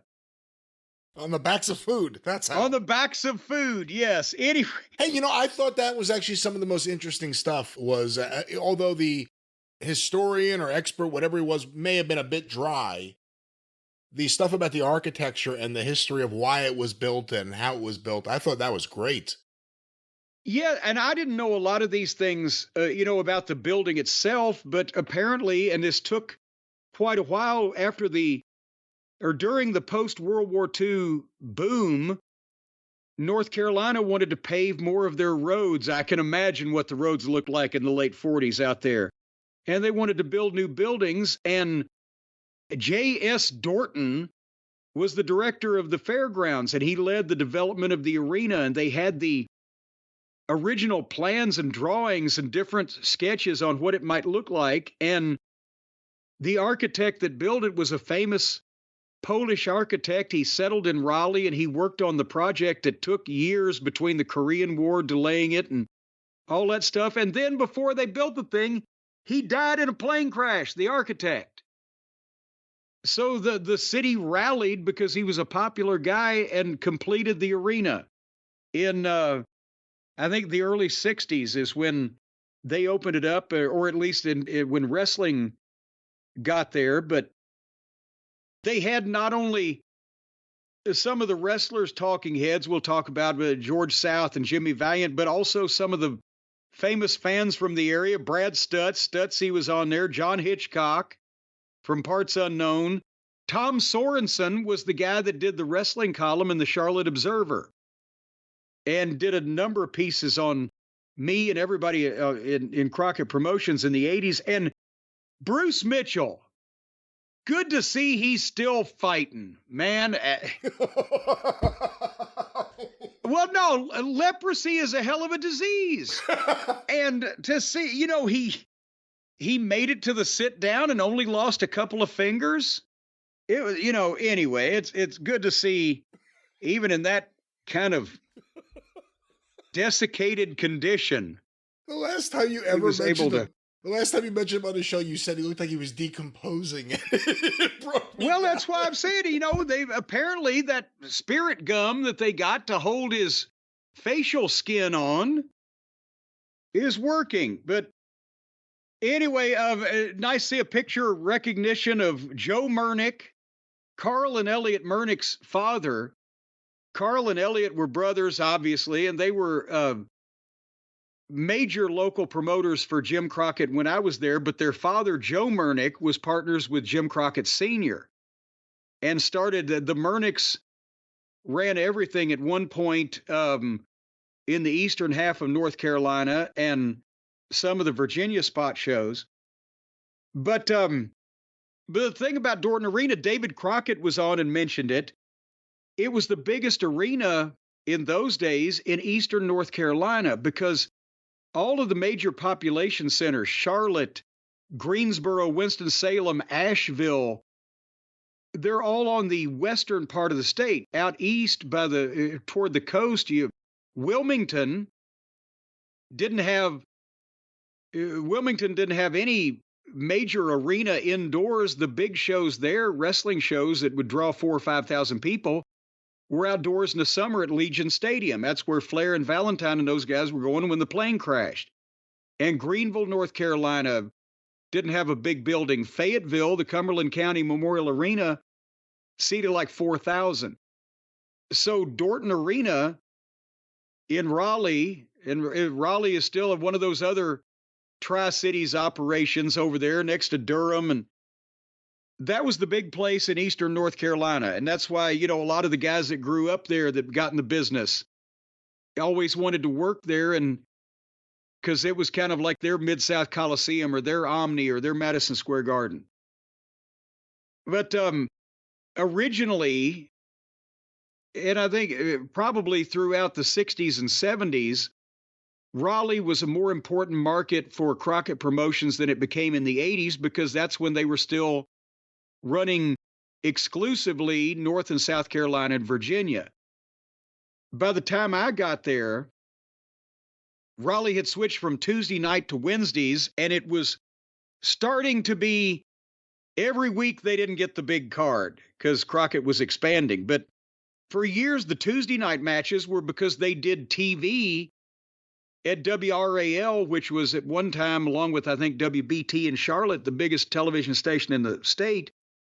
And they did their studio show there on Wednesdays. So they do Tuesday night house show, Wednesday during the day interviews, and Wednesday night TV taping. But they switched Raleigh to Wednesday in the 80s when they bought the Nemo truck and started doing on-location tapings on Tuesday nights for their syndicated TV. But nevertheless, what a building to look at. And it is architecturally resplendent. But a couple of the guys mentioned it. And if you were working that fucking building, there were some conditions you needed to know about. There's no air conditioning, never was and still is not. So in the summertime, and Brian, you saw the thing that makes it such a striking visual is all the windows. It's not like a regular arena. Everywhere there above the seats all the way around is glass, is windows. And they didn't fucking make the high energy efficient windows back in the 50s. You can imagine when you'd start a show at 8 o'clock in the summertime, the sun was still shining. And it was fucking burning hot in that building. But by the same token, in the wintertime, I don't know if they had heat either. There was some in the locker rooms. It was steam heat, so you'd sweat in the locker room regardless. But in the wintertime, that building, same thing. Now it's dark, and it's fucking 35 degrees outside. You needed a fucking parka. I was wearing a suit sometimes. I was freezing to death. And it was a great building when it was full or where there was a big crowd. But if you got there and there was 1,200 people because it was just a black card, the goddamn atmosphere was death. Because it was such, not only was it a bigger building, but the floor area was enormous. And we had a cold World Tag title match one night with Wahoo McDaniel and Ronnie Garvin. One fall, 60-minute time limit. Tommy Young brings the finish over. This was early in 86, right? And it wasn't a big card, and there wasn't a lot of people there. He said, they won an hour Broadway. We're like, what? An hour Broadway. I swear to God, I was there at that ringside for 3 days. And at one point, they actually had to one of the baby faces, I'm pretty sure it was Garvin. Wahoo wouldn't have run that far. Had to chase me to the back so I could piss. Out there a fucking hour, not able to sweat because it's 40 fucking degrees. Man. They told the story about the locker rooms were being separate. You never saw the baby faces never saw the heels never saw the baby faces. Not only were the locker rooms separate, but they were at opposite ends of that building. And so the referees would go back and forth with finishes and spots and fucking things. And they'd be blown up by the time the show started because it was easily 500-600 feet in between fucking locker rooms by the time you came up the stairs, through the building, back down the stairs. And it was multiple times per night before the show even started. What other buildings in the Carolinas and Virginia, the whole territory, what other buildings had separate heel and baby? What buildings didn't have separate heel and babyface dressing rooms? The bigger buildings like Greensboro and Charlotte, you could get back and forth behind the scenes, but it wasn't encouraged because building people were wandering around. In Greensboro, it was easy because it was all closed off and, you know, etc. Richmond Coliseum, the bigger arenas, you could get back and forth if you needed to. It was the smaller places. It was the Fayettevilles. It was the Columbia, South Carolina. It was the Asheville Civic Center. You know, you could go through the catacombs of the building if you had to talk to somebody, but it generally wasn't done. So a lot of the smaller buildings were where there was probably as many or more where you could not talk to the other side as there were that you could. But we were there wasn't a lot of conferences going on anyway about the match, even if you were together, because you were working with these people every night, or you were calling it in the ring, or you had your finish. What more do you need? Every once in a while for TV, if you were taping TV in a building and there had to be some conversation about positioning or whatever, you know, there would be some neutral ground outside where each side could sneak to and be unmolested for a little while. The good thing about Dorton Arena was because it was on the fairgrounds, all around the arena in the parking lot area were these little ticket booths. And it was like, I didn't care about talking to the fucking opponents, but it was like the arena was ringed by a series of small little hotel rooms. And once the matches started and all the fans were in their seats, if you needed to meet someone, to have a private discussion of non-wrestling events, these fucking little ticket booths were perfect. It was like a little roadside motel room and a boom, and there you go. Did that answer your question? What was my question? It was about people getting together to talk. Oh, yes, yes. People got together in those things, but no, there wasn't a lot of talking going on. But Earl Hebner and Jimmy Valiant, Bobby Fulton, some of those guys are quoted in this piece. That was at Dorton Arena, was the building, nobody mentioned this, where Piper got stabbed. And that's what predicated his babyface switch of the Carolinas, when he got stabbed by the guy in the fucking hallway in Raleigh at Dorton Arena. That was the building and they showed the clip of it. Baby Doll knocked me out with the punch to the base of the skull that night when she was late because it was so far coming from the locker room to the ring. I had to run 2 laps around the fucking ring. Because she hated you and she wanted to punch you as hard as she could after you were blown up is what it was. Well, it certainly felt like it. The crowd going crazy. I mean, that's a great shot too, because it's from ringside and people go nuts when she hits you. And that was you fall to Bubba's feet. Yes, in a very convincing fashion. But that was the biggest crowd or the biggest gate, I should say, in the history of Raleigh. But they did highlight, and I got to bring something up here. And everybody knows I loved Buddy Landell. Bless his little pea-picking heart.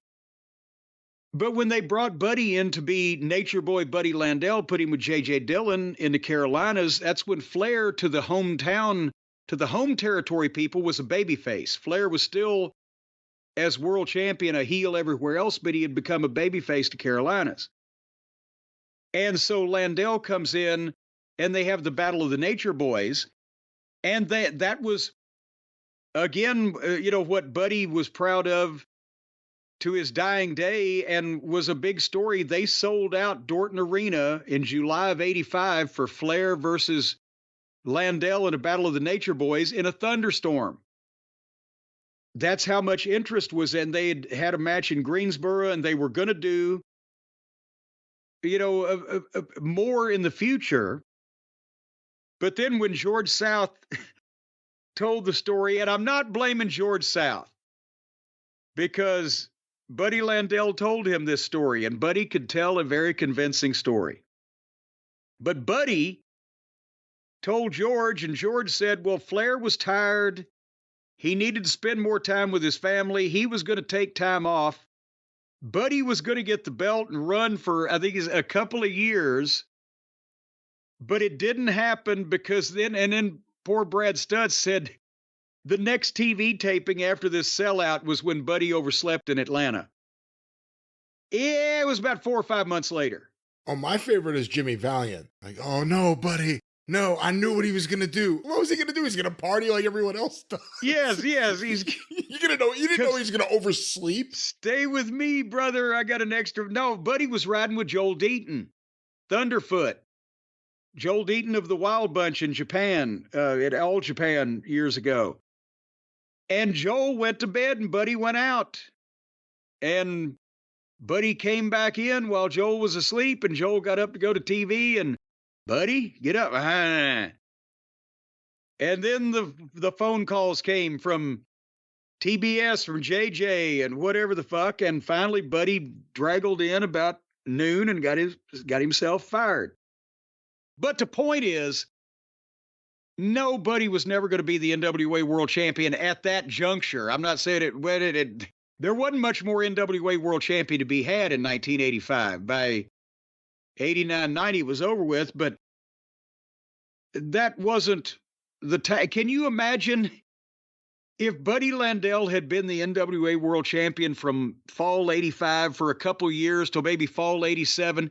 Well, nothing really historic in wrestling went on between 1985 and 87 that Flair needed to be around for. Yeah, the idea that Flair would one off in the middle of the wrestling war with Vince. Yes, and 1986 would be the biggest year of business that Jim Crockett Promotions ever did. There were two faces of wrestling, Ric Flair and Hulk Hogan. Yeah. And Flair wanted to go spend more time with his family, so Buddy was going to get the world title and have it for a few years, which means he would have turned back Magnum TA, maybe Barry Windham if things still happen and he comes in, Nikita Koloff. It would have been Buddy with JJ instead of Flair with JJ. Buddy was with JJ. Different horsemen altogether. You want to talk about the horseman getting into trouble? There's a horseman that will get in trouble, the Buddy Landell-led horseman.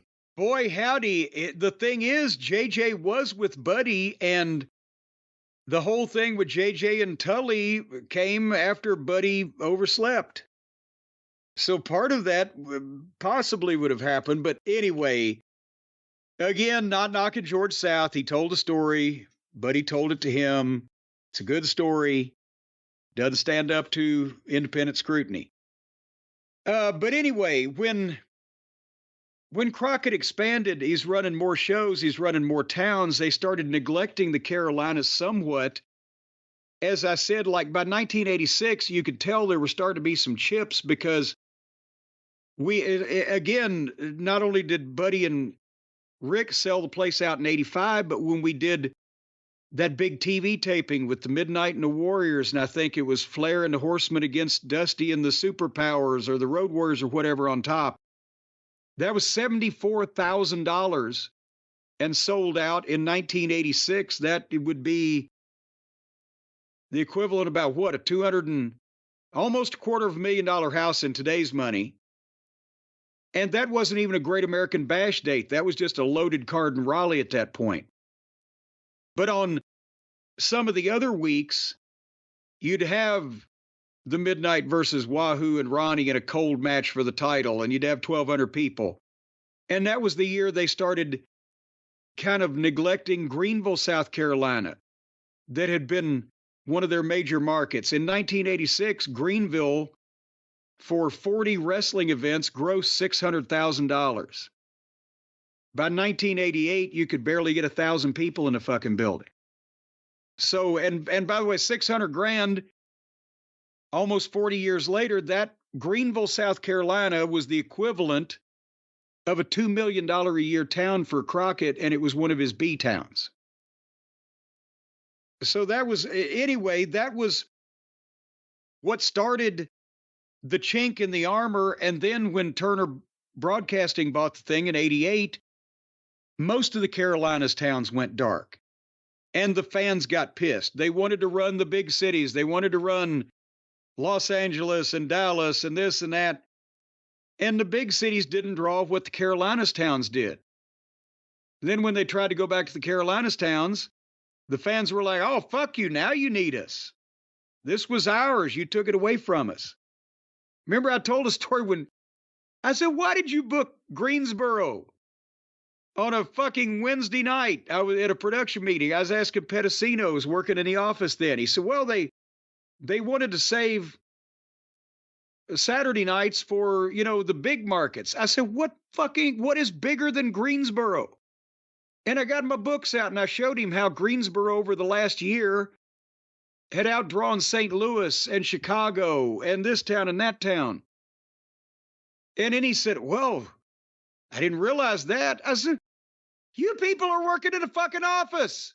I'm digging in my wrestling bag. I've got access to records you don't fucking have. Am I getting off on a tangent here? No, it's part of the story. So, but that's what they did. Because we've heard that obviously a lot. Mostly you hear about it from fans that used to go to shows in Greensboro, that they felt ripped off. Starrcade got ripped away from them, and booking issues. And next thing you know, what was the strongest market, Greensboro, was gone. Well, Raleigh, think about Raleigh in 1977. They're seeing Ric Flair and Greg Valentine versus the Anderson brothers, plus Piper and Andre and Snuka and Steamboat. And in 1987, they're seeing the Cruel Connection in the semifinal match or whatever. They did the same thing with all the Carolinas towns that per capita drew more than most other wrestling markets in the country because they thought they wanted to go to the big towns. So then they had a picture, 1985, sold out. 1993, there's not 1,000 people in there. It was WCW's last show in the building. You know, there's been footage over the years of Ric Flair, you know, not too long ago, saying things like, if Crockett Promotions had just stayed in the Carolinas, they never would have gone out of business. It's not necessarily that simple, but were there people at the time, as it was happening, advocating for not traveling to Chicago, LA, St. Louis? Like, as it was happening in real time, were there people saying, why don't we just stay here in these towns? Yeah, a couple of them were named Crockett. David, you know, David tried to talk Jimmy out of selling when the business started resurging and coming back in '88. And David admitted in this, well, we thought we were invincible and, you know, we got a little too big for our britches, paraphrasing.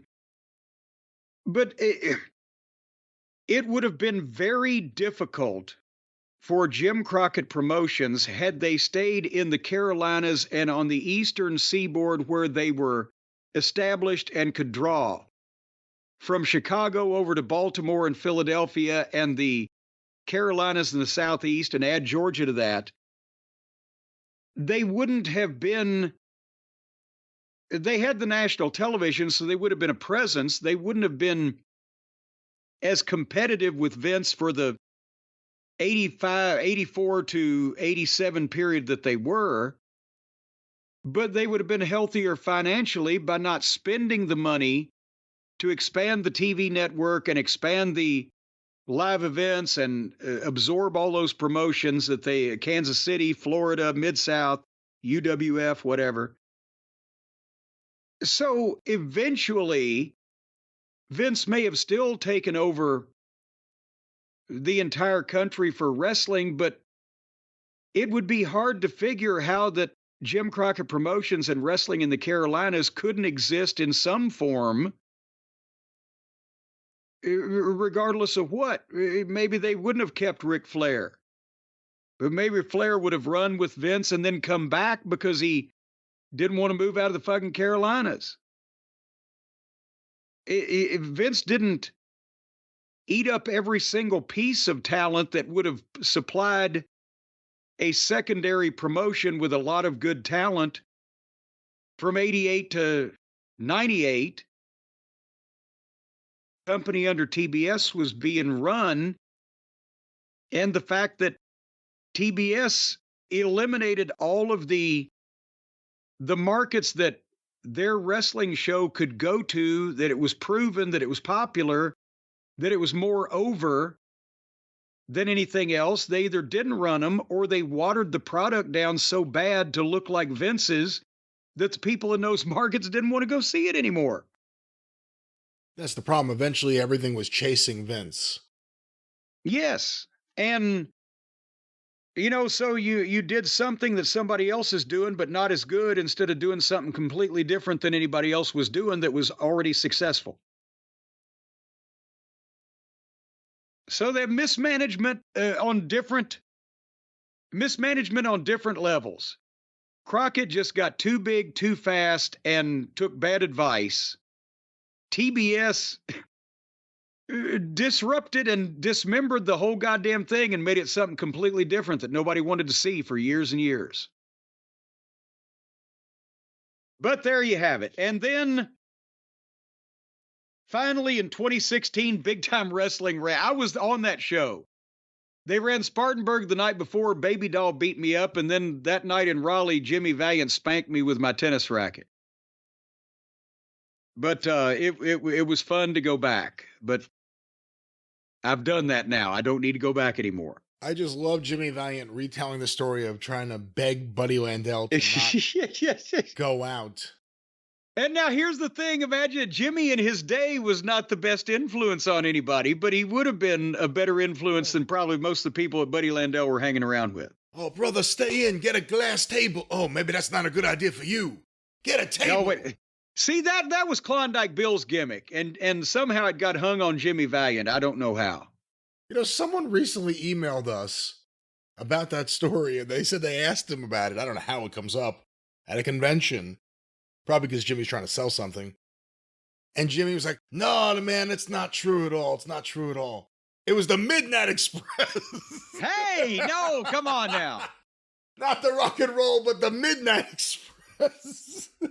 No, I'll tell you what though, Klondike Bill, and he's gone now, and he had a lovely wife, and I'm sure she would have to be 120 years old right now. But Klondike Bill was known in the business even after his wrestling days were over with, and he got into his ring hauling days.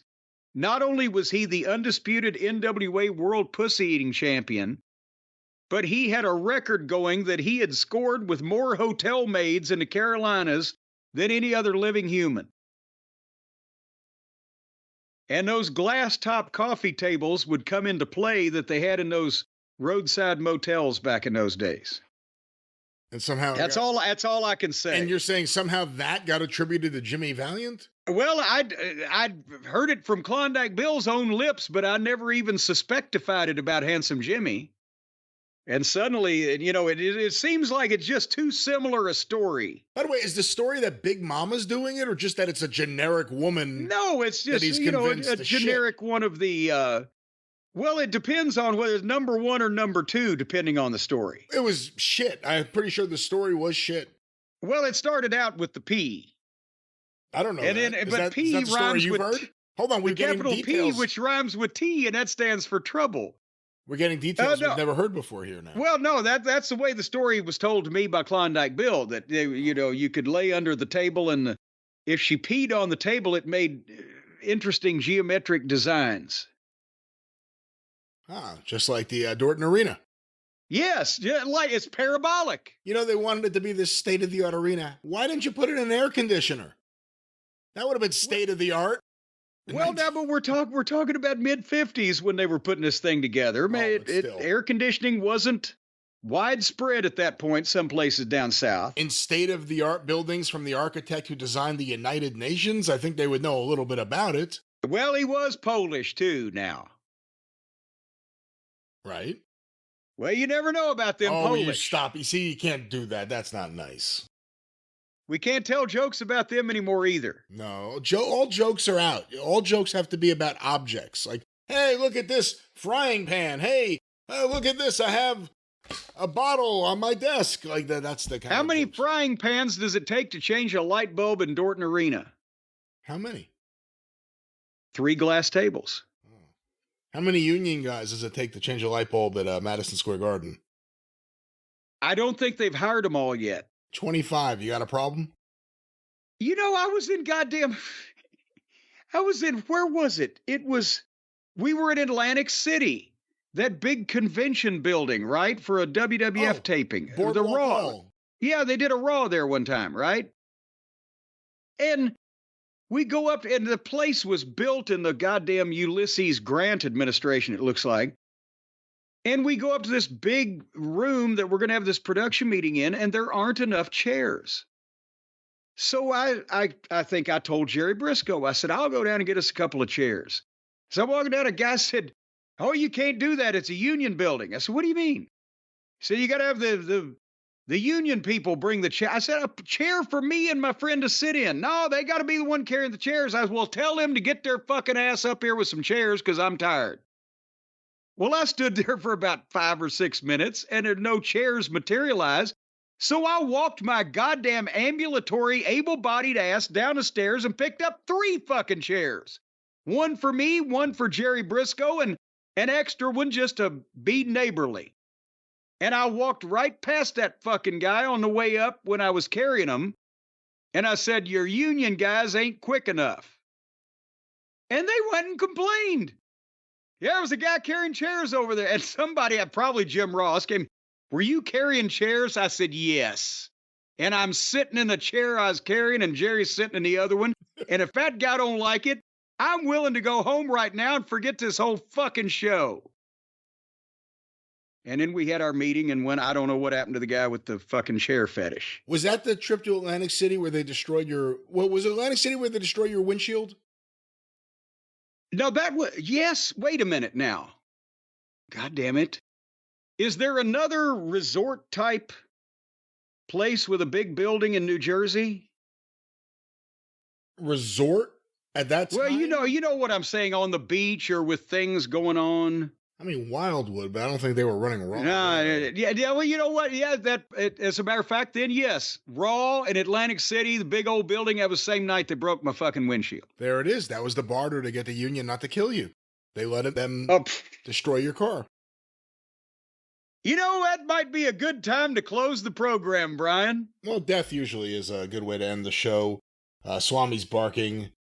But overall, what did you think of the Dorton Arena? Like, how would you grade it? No, it was good. It's nice to see, again, a documentary on something, the old days, that doesn't come with an agenda, not history written by the winner. The WWF has to make a snide remark, or, you know, just the old plethora of blah, blah that we've seen before. This is very different. So I enjoyed it. PBS.org, When Giants Walked Here, about the love affair, and it was a love affair that the fans in Eastern North Carolina had with wrestling for so many years, until the wrestling people screwed it all up. Well, this is your show. This is your show, so you're the wrestling person that could only screw this show up. Well, that's a deep subject, as Mama Cornette used to say. So I tell you what, we're going to close on that one. We've got through with this one, and now we're going to come back refreshed, re-energized, and recharged, and ready to talk about more stupid things that people do and say on the drive-through this week. Your program, is that correct? That is correct. Well, until then, for Brian and everybody else that we've talked about, thank you, fuck you, and bye-bye, everybody.